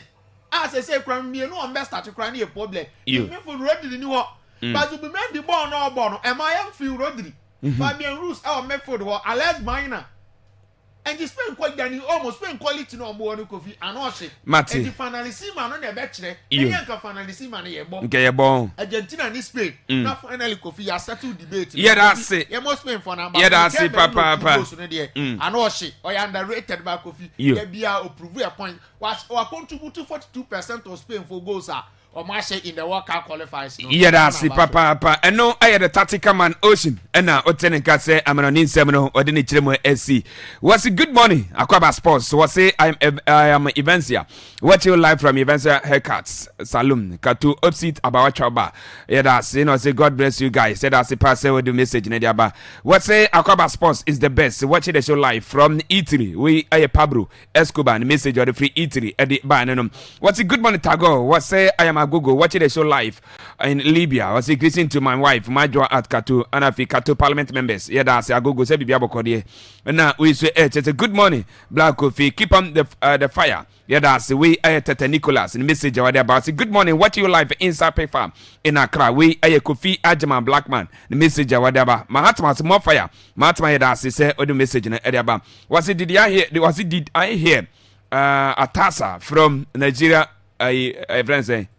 Post conference you are doing nti about what's it what's in Nigeria was it what Nigeria used to and our young message now is say they are was it good morning Akwaaba was it keep the fire burning. This is Don Sipo. Listen to you live inside Achimota 7. Yeah, that's a pass the message in there. Was a Janicodian corner enterprise. Yeah, that's it. And I'll say, please, my blessing to Hussein Adams. We are Don Sipo. What's it? Good morning. Watching you live from Ashaman. Nigeria should buy the proper generator because they will be watching Ghana blast out from home. You until someone call with a disaster Ibrahim. Until someone got the generator not much. I'm going to Nyadi is Omoko US. Yadasipa. Now, young Twasona, young Fabi and Rem Precona, young Farmer, Nadia Sotino, na Otimiati. Now, a few Samanum, Yabasha at the first Sports Minister, Honorable Idi Kofi Adams. Was so I can't add the Coach Otuadu. Say wano on better obezobe interfere na juma na yiso ye no hwe no amount kwan ama afifo na nka se fawi bo e ba sana onya de e be pamom wo se de ntia yiso afa se wo ana yise be kochi o mane se ye ogide ewo mu ana edi juma de na hye wonsa enti se blast start wo na kochi na se wankasa wonya wa selection na asefo na se wo be mpenefo bi ana hye chirim ana be frefre press na ma wo de a ene na nye bia no wo feri a obeden obeja akwanse nye bia ko. I pay the coach on behalf of all of us. I have not called the coach to ask him to pick player A or player B. So if I don't, and I tell you that if you don't perform, you will be fired, and you allow somebody else to come and push you to put somebody you think is not the best, then ask somebody who say it, because my interest is that you give me the people you think are the best. And like I've said, if today the coach comes up to me and say that, well, the players I have used for these qualifiers, I still need some more external hands to try, I will support that, and I will allow him to bring the external hands that he needs so he can go with the best. I don't intend to interfere with this exercise at all, but I've been telling the coach since I became the minister that I am not interested in interfering in that process, and so because I want to hold him responsible, so he should not allow anybody to interfere with that process. He has not come to me. The author that I have read about and know how he is and with his where he grew up, if he was under such influence and pressure, possibly he would have,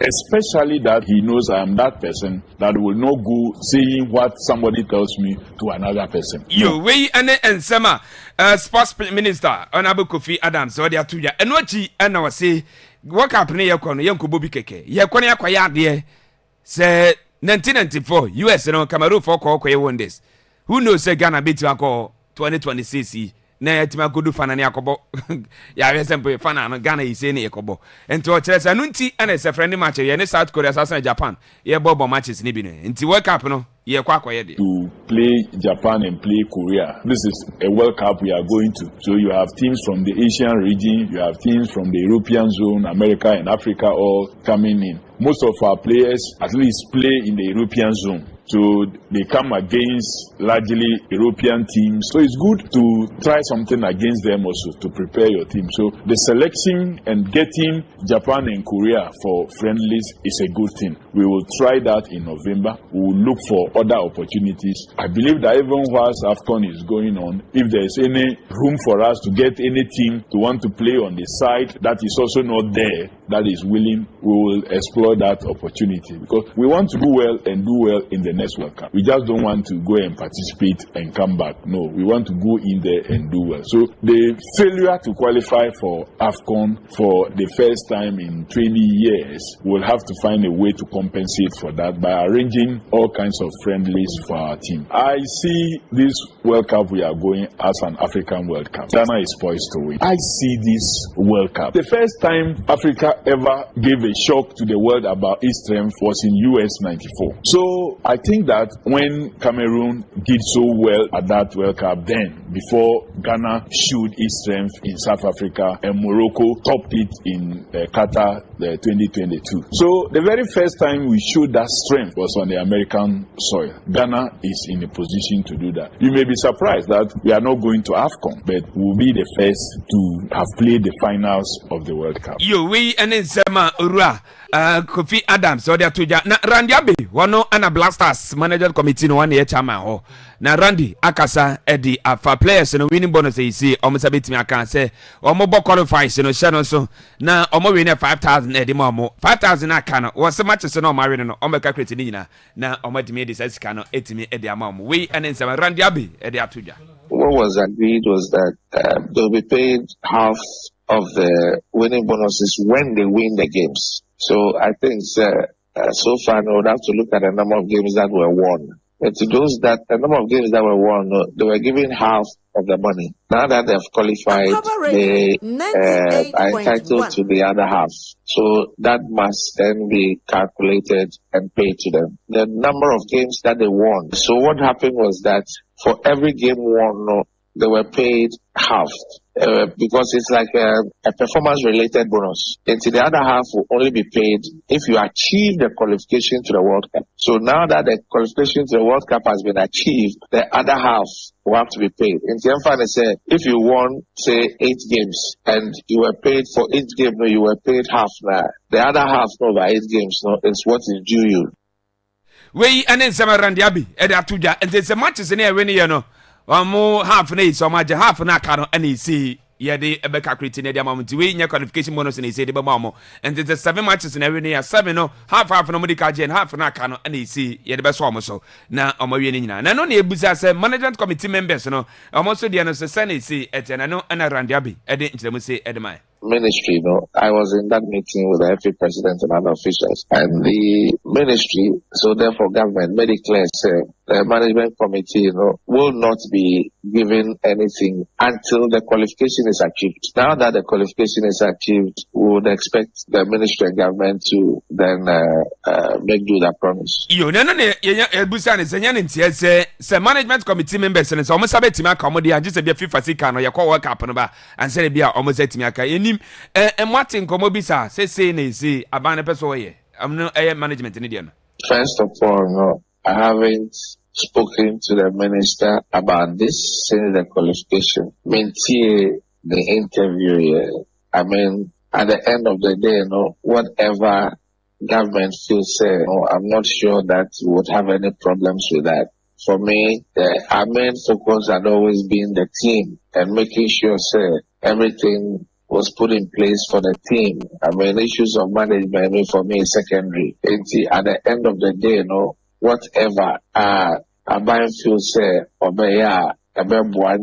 once we discuss it, we'll take a decision. For me, it's not a big deal. The most important thing is about the players, the technical team, and making sure, whatever the issue of the management, we can look at that later. But the most important thing is about the team, the players, the technical team, the players, the technical team. If you catch from say any if they do beer, so why be I promise you, you we and then some Mr. Randy Abe, what they are to now Benjamin Asari, a goalkeeper, Edima, the Blasters of Ghana, Sasson, has the folk, and what I say any day, some put me Yakwaya, now could I go post more Edema, Blasters of Ghana. No best friend in Yanamu say, or Muniro, no Mozampa, League, and the pa. Say we enemy come call so na me adum so me ba ni na football because the minimum year no na say meet me na be ya be keep him team the make catch mo say just some work here no mo make sure say nyame adum na yet me from a there wo mo some got me ko prove one say na be ya before any Ghana for nya bet me anya didie wo Ghana na social Ghana Premier League ni so most of players be bring so wo all those teams ni do so na obi ani the way team a person here obo ba me so nyame adum ba class of folk ni nya sa opportunity ni sa so na obi so nya sa opportunity ni so me say because I think I'm a premiership, say most of them be wish and I'm achieve and tasty national teams in which say Adumna the header and so now the waiting and the man achievement in some be a mistake bet me about months a mistake about na me chino there although say me impress and manage say ebia metimi amagana ede atimi qualify enyem na me magana qualify by ejuma dia nyame adum nyina ye na tetka team no ani otuado any penifo GF4 ni nyina you and then aboma is so ma qualify na Blasters ya qualify say ye call World Cup and Alaji Kalim Grusa say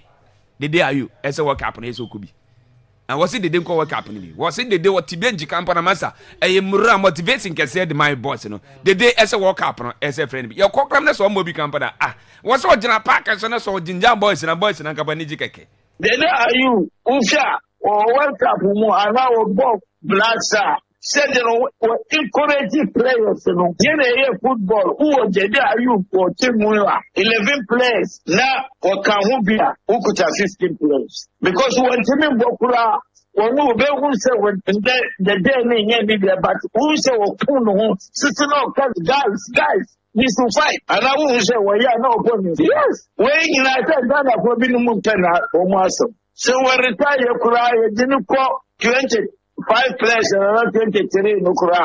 So what the best Ukura Wambobia, the contribute Bebua. Inshallah, some coach in the field said, or Bebuano, or they say, make us say, maybe discouraging that player in Faisal. But they be a no come, and them the Suba and Papa. And he said there was encouraging players. That is technology, performer heart of folk. They say, when a player, management football nobody play come nyama bebre kan Chris no na Ibrahim Sanidara kasa ma fo penyin mrebi etwam de ma afi no mnante mienu a Ghana fo bo mu de se bianka omomra na omagina mfama oman no edinketia ana afi so odoi no wa kire na adwene de afamo Never did listen. Obi bia ye Ghana ni bia ya wono. Na wofo no ye Ghana for ojitu no set na wofo no nyina Ghana for de. E kwa wo ho se onbetumi abo ama Ghana national team no ama na ye. Number 1. But number 2, in particular with Callum Hudson-Odoi and Edin Kesiano, you are sent kakakra. Many a bien football more akutumi efa yen kwala ya wo mo manome ensri mi wo Ghana. And this has been the case here. Kevin Prince Boateng Obama Ghana money ye no. Me bi mo akutumi ye pa. Your sir Kevin Bae no. Abati yenim enokwa 2010 World Cup. Now Jane said, since 2010 World Cup, no solo, but dom Ghana awa too. But me see it, then we are nine. Then can play nine. And it is our players maybe again. So, over here, sir, if you are a bomb, if you are being so cool, and I'll pay. Two players here, maybe a young partner, because of our woman, and a player, Frank, and I'm more Ghana football in penny for. A buying in penny for Ghana for the UK. Now the idea of the extra and now yes, I'm talking about Ghana. I said the only tell you Ghana. Me can we ask you? I'm Ghana for dear woman on your woman. Our brother, who said, because some of my own. No can free at a Ghana home. Yes, I Ghana for. Oh. Ubabla star tumpon ukari tumpon obu edudu o team no mu obu kasa de ni na tren kola no e to nya din dia odin say Ghana ni eni ti mi sre GSA president owa kento kweku e tu mi line e si Ghana ko ha e ko UK e ko shia e bi nkesi awu funu mu any player na nkasa e je baako enye mienu e na oto adonsu e sa piso oba ampere. The players here UK obviously semenyo yana. Adene wasa ye bonia yes Ghana for. Se omu pesa omu sumo maina. Omu mayanko World Cup nemra AFCON. No starting AFCON qualifiers. Ehone de who say omu pe omu any year na say omu pe omu any year. Yen kam kwani nchromo. Yes here boy. Why they say kudus? Why they say party? Yeah. So if you don't go be on the journey, put your own train, a being so cool, and it took a top. The AFCON qualifier. Maybe it's so much. Yes, it's almost so. Sunny Dara, no, Sunny, yes, it's almost so crying. I am for we to Stephen Drew. Former Kotoko player is so US, or the message in Amakotoko ahead of match is so mobile editor with that. Yamiam to my Sunday be our Cross Sports Stadium. Udro, what's it say? Mamusun for Stephen Odroni, Semicasa Free United States of America. Medina Mencha Bro Bibiara, Kotoko Busia, Kotoko Team Nina, Mitia Obibiara, and Bibiara, in Cranshe, and new wishes, best of luck, and I may be wishes team no because of March Kese that Yanim Sunday, and I saw Kokese that morning Sunday, and in fact, when I so. ɛde ahyɛ players ne nkran sɛ ɔmo nhyɛ de na ɔmo nyina na nyame nyɛ ɔmo adom na Sunday ɔmo kɔ konkuden na ɔmo fa nkunde mmerɛ Asante Kotoko club no ɛm sɛ match yɛ match bi a ɛda supporters na koma so ɛne sɛ ɛm sɛ wakɔ Morocco yɛ team bi a mmerɛ bi atwa mu kakra yɛne ɔmo kɔ Confederation Cup finals ɛwɔ Kumasi ɛma ɔmo bɛgye cup ne fi nsɛm kɔɛ nti this is the time a players ne soso no ɔmo bɛtumi pay back ama yɛne yɛ supporters ne nyinaa the supporters in there they are there for you guys nti yɛbɛsɛ Nyankopɔn sɛ saa da no Nyankopɔn ma mo ahoɔden sonko ɔma ma ahoɔden a ɛmo so a ɔmo bɛtumi de fight for the start of the game to the end Nyankopɔn nyɛ mo adom na ɔma mo the best of luck player bi adi ne bɛgyina mu bi Nyankopɔn ma no the best of luck for that day sɛ the bɛyɛ team no bɛtumi anya nkonimdie soronko sɛ the bɛyɛ returning match no ɛbɛyɛ easy ama mo mefa akonya wei so I wish all the players the best of luck nti Nyankopɔn ɛnto no super ɛngu mo so that day no obi biara ɛbɛhyɛ no jersey coach bɛselect no sɛ ɔnyina biara no Nyankopɔn fa no adom ɔma no the best of luck a ɔnya bi wɔ ne career anaasɛ ne life of football saa ahoɔden no Nyankopɔn fa ndo mo saa day no saa luck no Nyankopɔn fa ma mo na nkonimdie yɛ team media. Okay, young fans seminci na Kotoko so mante mi no ma suspend omo brand friend Samuel Tenedu ana afiso aviche bafo na nyina ne so mahuru wo nti si mperenfo kire se omo kobo match ne ba fan be oyi so metimi eda ma omo we ane de frowa edon nsem ye de amount Samuel Tenedu baby omo wo muda baby omo akampo omo no me kan kire mo sa de wi kwa ye ndio wa omo Africa mahuru ye as we time justice blame issue ne buy no binim say empanfo bi advice Kumasi Asante Kotoko on how players no on be fa so accommodate players you see some players we players akofi omo nyini enough say omo betime take some personal decisions and Kotoko club na tra say ye camp players nyina wo faako nye tournament ni se mo bo tournament no mo bo and omo national camp na one ka say bia ye camp wo pram and Kofi sa campaign e ko fa justice blame issue ne ba na nye na mo ka say na ne mpani for cry bi on so de no man yo omo nyihu ye ne wo mutibi suspect Kofi kai Tenedu we ena ne girlfriend ba ha Tenedu girlfriend ko fa ba foforo de ne ba Tenedu we girlfriend when the girlfriend ba ya sa Tenedu awon na no keeper no bo shisha ko fa ba de ko ma justice blame justice blame ni ba no ho a eno so camera so ye den esi achiri Kofi the same person ya so we camp on ankasa Kofi mema ba bia mema group bebre ni sa de we empower players no we ba no we ko Kofi minim de Kotoko still a won hu sa de we hu asat now Kotoko da so eye sa de ni se camp players ni no fa Kofi player de you see who your player ka or form and so obo so Kofi say player ni free so be bo na bra bo no se de ebe ono pena da untimi nyaze omo na bra bo se do no se player ni free say ono no free say da me ma kofa se be adwuma bo so me tu aka o se o be so no ye ma de ne nye krese masa yakofa se ba bobo ye nko jawo pe ma se koye de ope bo so me betu aka okay o fa ne so nye den o me bobo mfa mai and what are the conditions ni say o fa obi so bobo la Kofi ba me ba anu ntre se ahye mra no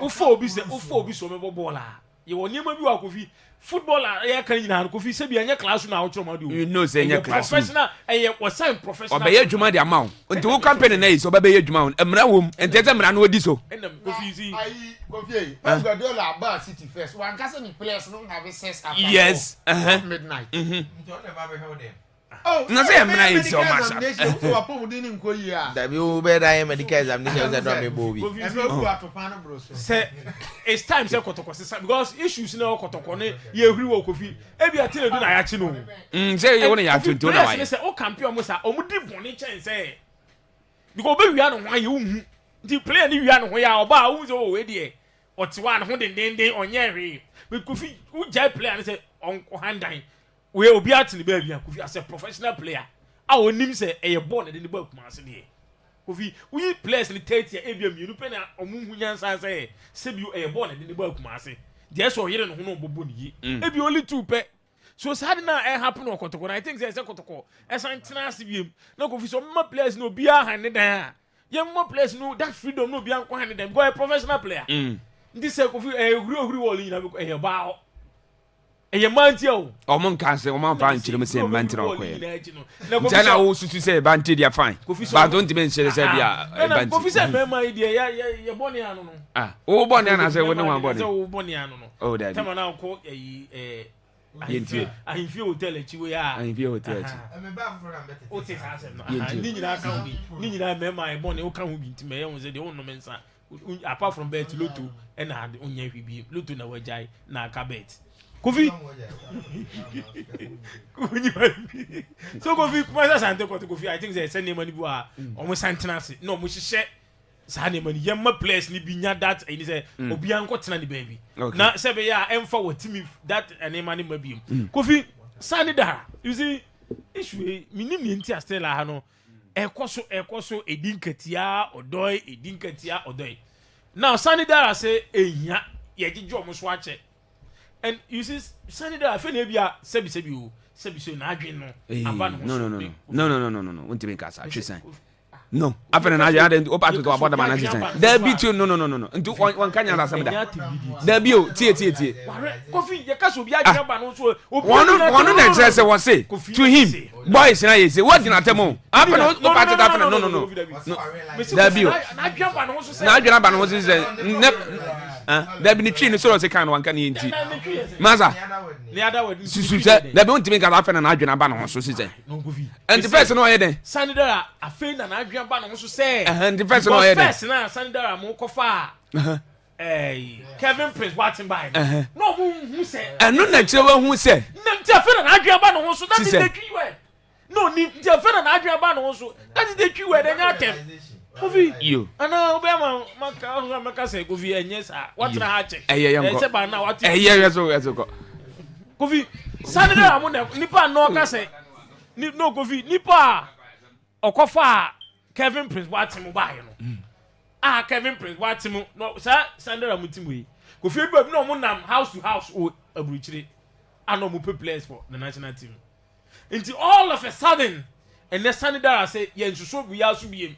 Because ebi omokofa Kevin Prince watin by no omu 1 or 2 bi but go see ye ka say a national team they go fi your mighty team yes our mighty team won born here from I'm coming me say your mighty team say nti out I am free me nyebo say me bobi nti woni born won boy e ga change your mighty team to bobi yes me man kono ha ne yam free ni your mighty team ye hu say omode mo no wo soro nko ade akofie yi e say frɛ na me bobo ni bi. And me on any day, me Kofi, me jitum say Dru say be call World Cup no. Na odo uniform, e din kati awon mo ne nyekra Kofi. Mo bia from mo my we mu say me bobo ni bi. Because your quality no my we mu. Okay. Be Kofi Dru say ba be call World Cup no Kofi. England ye can players on more mu she goals. Na din kati aka ho, odo e ka ho Kofi.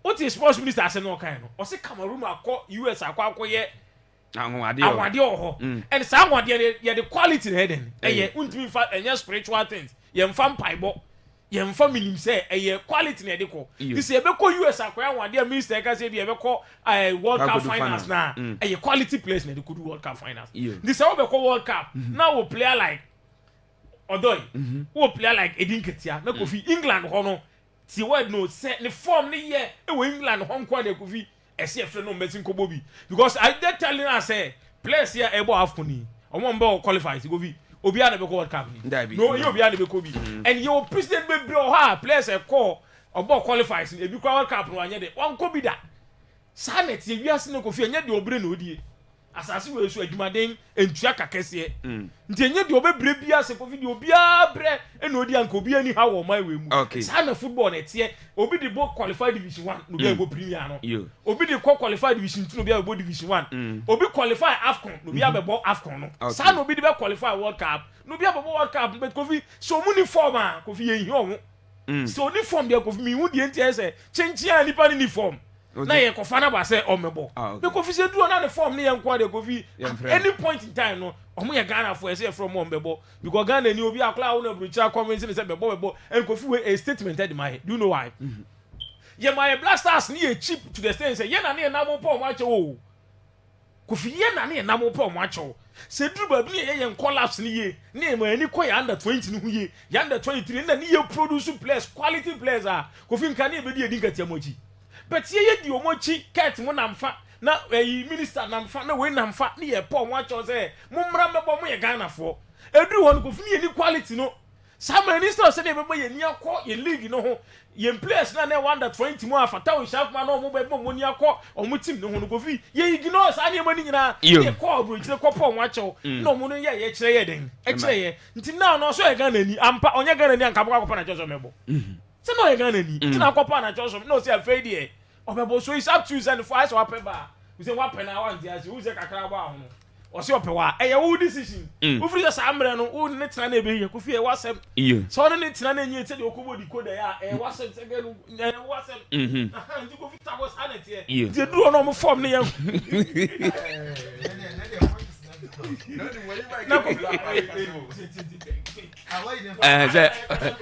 na okay na asema anim na menye nti ya da ase nti kwa me da person say what are Kwame ase ya mpenzi what try to say why you ready for how many years 20 send me big to be do yango what be in the time brenu ko me ko pa course no ko bi ya medical card ko da na se bi onyanko bi awumiaso da bi yanko ada otwe yanko na me can be like me say ayi bi sama abodwa omiaso oh okay yanko okay da bi na se me na me e fa me ho me boa yanko okay ko bi o be say me kan e fraso wow na do obi aponche wo enye me na aponche me one day say that same what say na say what say na say onim dey finekra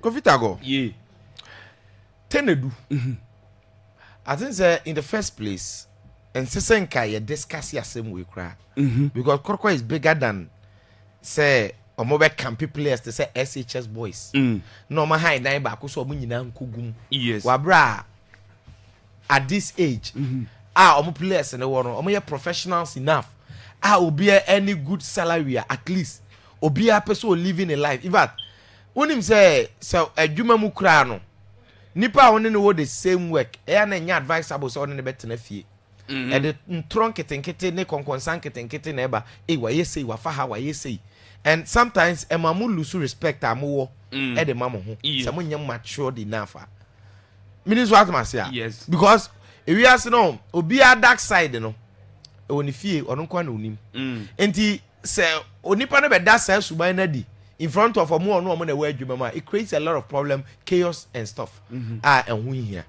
enti koroko at this moment no I expect them say ko omo hunu sa de no particularly at the time SC1 and SC2 and they've said so omo dwen ho so member players ni nyina akọ hen omo dan e wo baby I felt they've started because I don't know if I'm wrong there because I heard said there were some players call Adokoja Achi side or Adweso side one omotete edan ni mu e separate enti adenti no mo maka no say yes ade na omo nyina wo ho at this moment they should have gone past that yes to the level say we betwa war I'm only saying say yes Kotoko would have to suspend him their right because once omodu omogu ho na there there will be camp rules enti uji tum say obebo uji tum say obetena no mode waba enti homra na say di me no mo ya adwen but Kotoko is bigger than sasem we enti am say in the first place it shouldn't have happened okay well I'm imagine say maybe Kotoko manya me sika be su be Mercedes GLE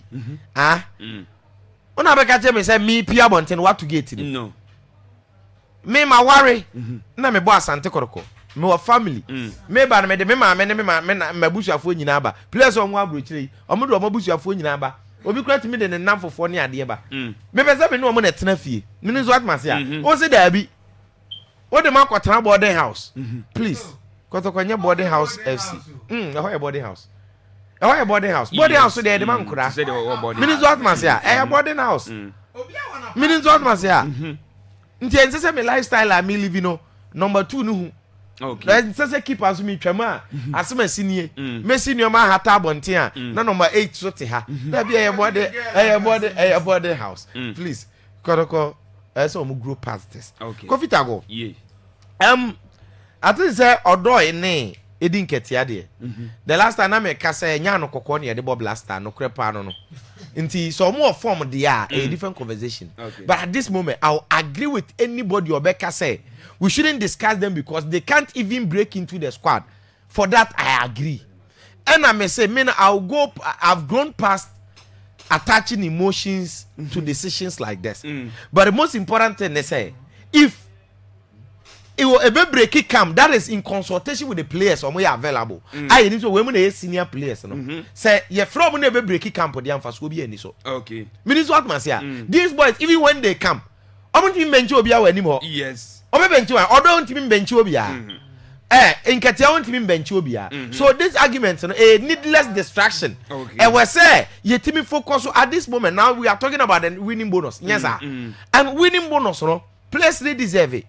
50,000 for how many matches? 10. Yeah, but how many matches? 10. 5,000 for 5,000 for 10 matches. Yes. Which is 50,000. But the money is just once you're marrying and quite easy. Okay, the ball draw count. Yes. Oh, I know I'm paying for a prudent. Yes. So wins in a woman and I'm calculating. That's prudent. That's very prudent. Yeah, really how many matches?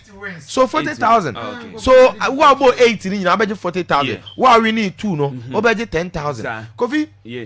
You may be saying I see a discussing. The last time I can send me Chiramo said, because of your history with workers near the no, I might appreciate your players enough. And Debia, when it comes to issues sika about the national team Niska players Nigeria, we attach needless and too much emotions to it. Na yamana ye bonnet. Enti say yet is a player be Jiska, no abe ye thankful. But let me break things down for you to hear. First, World Cup no more they are qualifying. If you don't know me, catch it. The last World Cup no appearance fee for national team is $8 million. This very World Cup, the appearance fee for national team is come on, $9 million. Now, so track group stage, $30 million. Quarterfinals, $17 million. Sa companies are $50 million. Now, say Udru round of 69. A what appearance fee 9.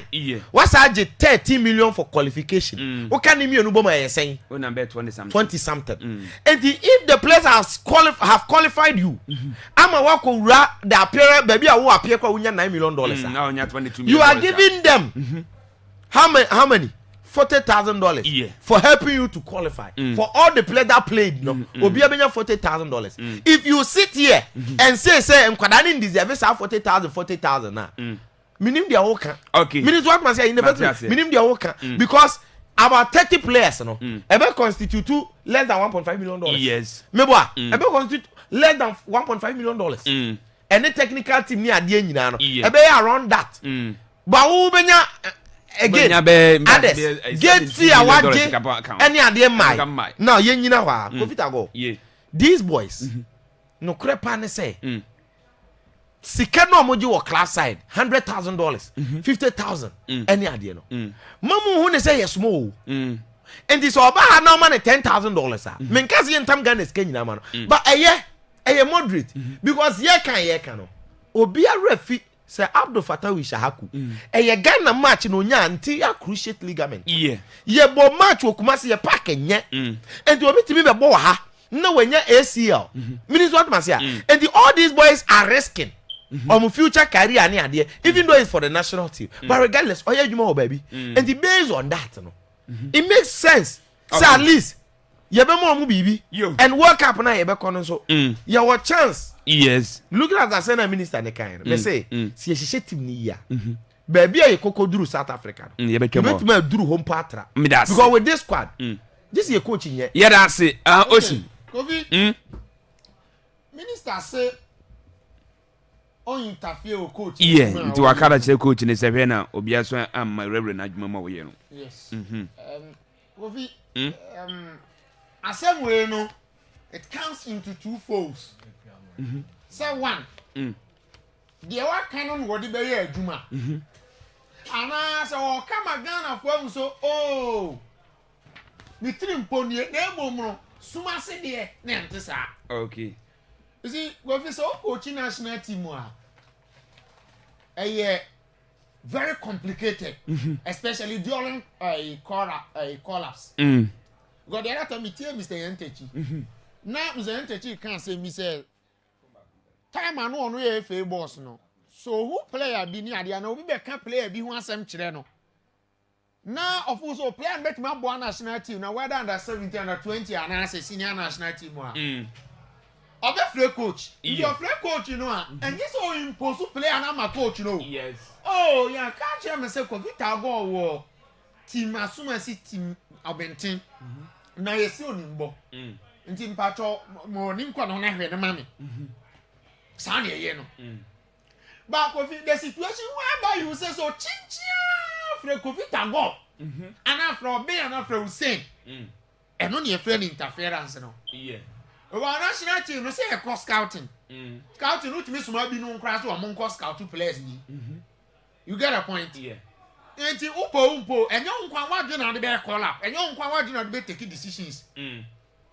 Sometimes you analyze certain decisions, be one so okay.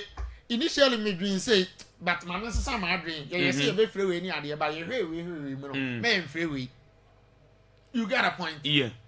Now, the who here say, any concern we interfere or coach in a drum any. What my coach in a drum, so one man a mandate, one man a target. Yeah. So you allow the coach, you know, to take certain decisions of who say, Sunday, they met me aboard the course of their national team. Yes. And he said, Massadia, not Okona and Year. Only blame me, man, and one say, oh no, only blame me to the tissue, or be only blame me, Quacomano. But what I say, yes. Clearly, Sunday say, ye judge manage show to Adonsa. Now ye man the power to select the players of who so make me the Abuano. I'm a Ghana national team at Maconin. And it's without interference on Uncle Tuado. I know you'll be able to make the right call up. More than any other coach of a coach national team.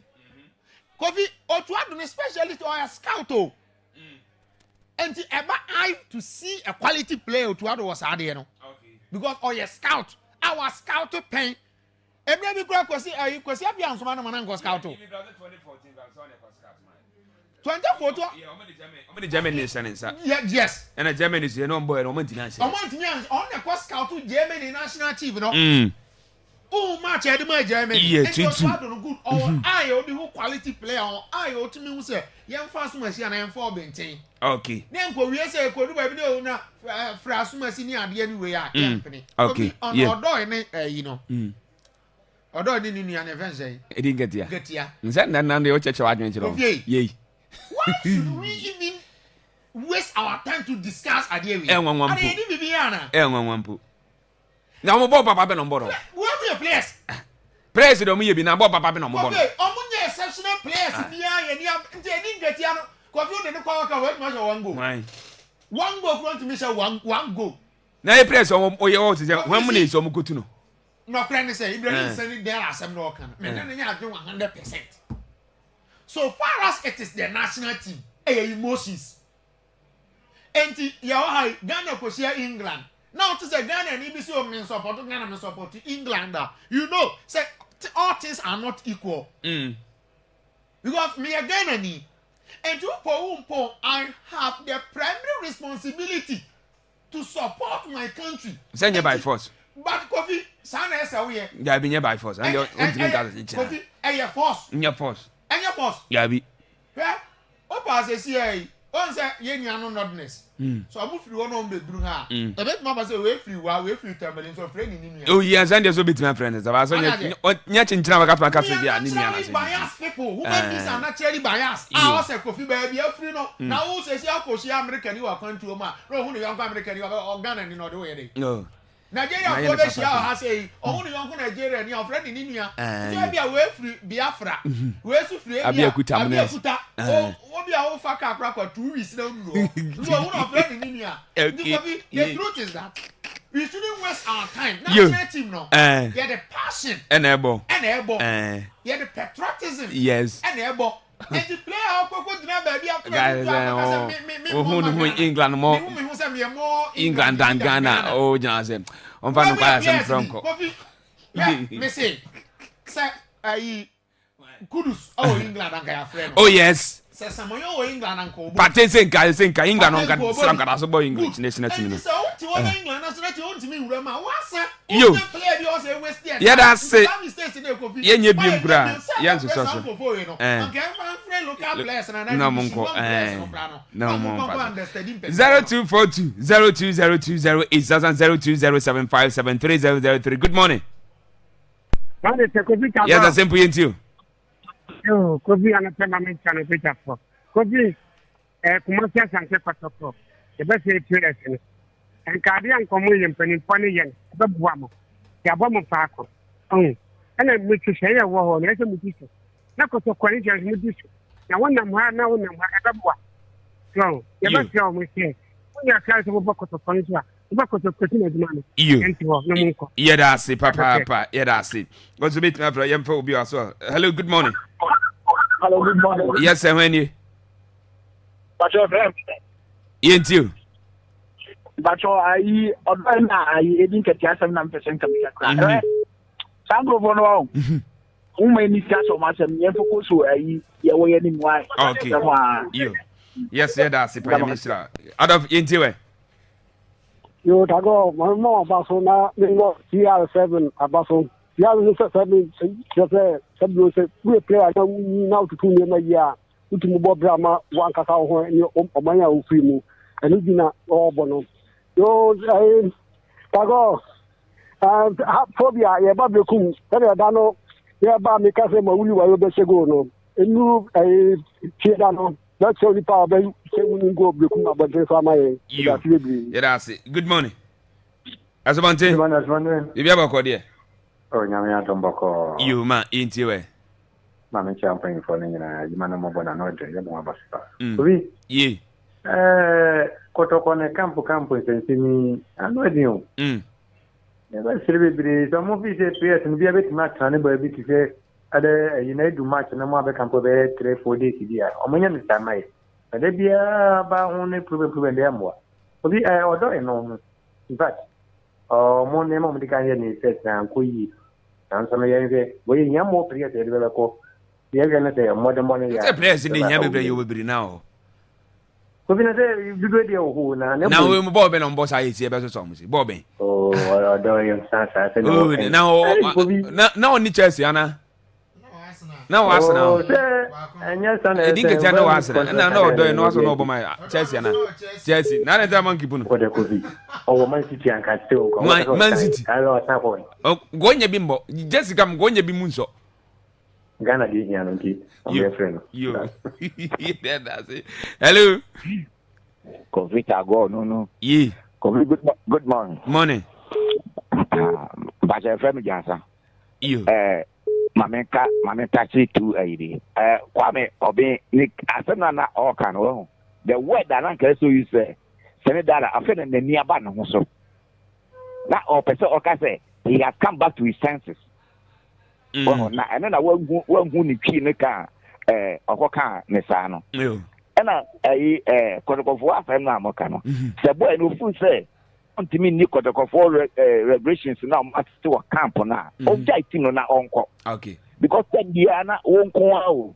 Ada ne ka say obi we ne oni awuche ne kwani assessment na awuche na no ne bre na kofa nkasa bi. Adwuma bia mu no ye wo nhihye da ho. Akwaaba management wo nhihye da ho.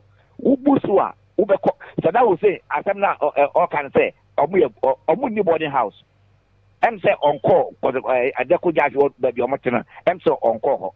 Estate house of mates so no. So obi akọ ne da no team. Enti say omo say e had I say Montana. Mo onim ko wi ma meka no kwencho. Monday bi obi akọ be obi bia. Enti aka 3 days me akọ match no say yawoda efieda memeda. And I say mama obi akọ ba bia. Apart from that, every Monday I could see 1,000. Mama abusiafo ndamfo girlfriend one when obi aba baby amotino. Okay. And I can't read this number yabo match. No me say yema Saturday mama obi amaho. Sunday mubo match we are obi akọ. Yeah, that's it, papa. Yeah, that's it. That's it. Let's call it good morning. Good morning, Taro. Yes, sir. Wando ni sasa. Wando yinti from Sekwa. Ni we are some now because candidate here. Odo ni yimo. Yes, ya magana. Now be a yadika after so much. Yes, ya say abiyan ye na fi na overflow opportunity. You. Okay. Mate. Yedasi pa yedasi. Enti yedi course ni si Rich yenyi birthdays ene nko na DJ Brains be to aso mfama Jovia ene. Ndo afa na power no. Nti yentwa so na yenyi dia kan emfiro na yanko ni. Aha Akwaaba radio 98.1 Sharon so. Ebre na so yeko na mother ene your birthday. We adwuma awosisi ho na we chief ewo ho. Na sisi se yemfa Akwaaba radio so na yawe so happy birthday enti o master city what happy birthday enko mfa mother we chief ewo Sicilia o abebre o chemaro no ewo jaroche wapen ewo main station echo ne ewa woda wo sese nyankopon emwa na mo mfie ne bebre na enka de da wakoma so be nyankopon ne kama emfa mom de beye musuo eni sambia no osi oyi edi fro akwam enti mother happy birthday enko emfa mom ene anopi. Happy birthday to you. Happy birthday to you. Happy birthday dear. And mother once again, happy birthday, Uncle Empama. We love your sister enterprise. One eton disposable cap CB and birthday. To love your sister, happy birthday, Uncle Empama and Anopi. Yes, like Quantina Hontin and a dear mom from FOD and I'm free so Akwaaba team Nina. Yeah, so happy birthday. We will be his own for Akwaaba ready in Yagro. Now we have Juma our Tinti. Love your sister enterprise. Happy birthday, Uncle Empama and Anopi. Happy birthday to you. Happy birthday.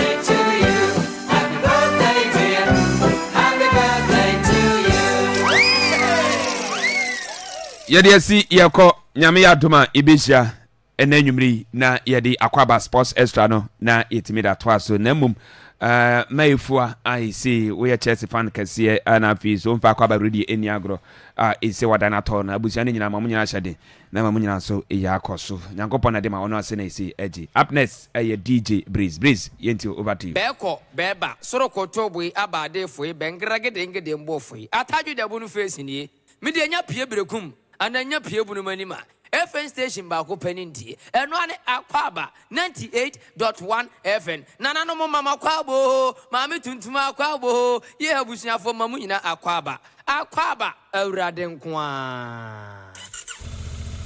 Yo guys, mumra.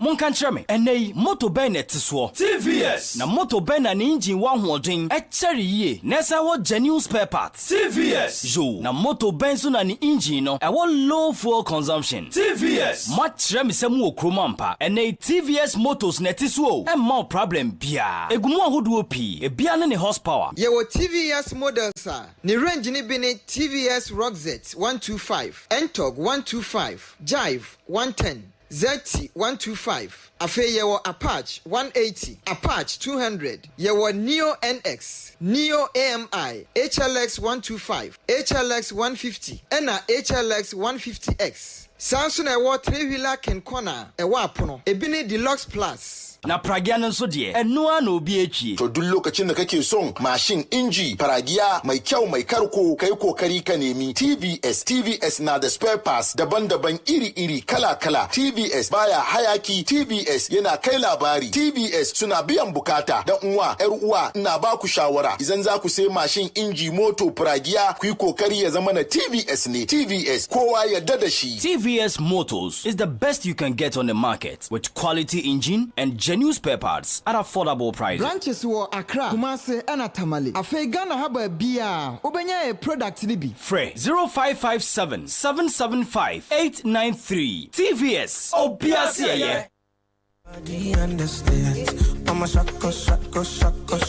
While I did for you. Vita Fico Enterprise. Bless in automotive and then construction needs. Car honiema and they say a dance here. Open honiema padia and a Jumakoba Cope and a Ghana. What am I doing? Vita Fico Enterprise. Our Blue Region and now we're Crediama, Domahiko, Sampa and our now we used to Kakasia and now so we city patron and now dance here honiema na pedia and then Jumakwe you are some that see your body auto passer. You specialize in horror and the Shackman. They try the party be bia asaya wo hia bi no bomode asa de yebedi nsa wo so yebakra ade ama wo emetia bi ka bia wo pato wa asase so ano odi andi nsa wo so yebema bia to yesai so e wo ka sakase a yede ma han say low bed truck excavator graders preloaders tipper trucks so pe bia ha ya prayer share ho de ma bi tie me e ba yen services na be show e bia kwan e na mbese mu yi ye wo ka so ha yede be yi kwan ne kama e bia no water asase na be so ogi so ana be so yi kwan ne koto ha bomode asa de yebedi nsa wo so ye be ya ne bo no ada fo boko eno achi wasidan na be so ye feeling oni edi nsa wo so ye wo ka sa ho no ho a yede ba be ne tentem kra e de amao manho e na be so tu e ba the building materials so pe anwea ana pe cement ope chipping ana quality dance no ye ko a e de betimi ama surprise dodo bia pe bia no ye be ma bi e de ti break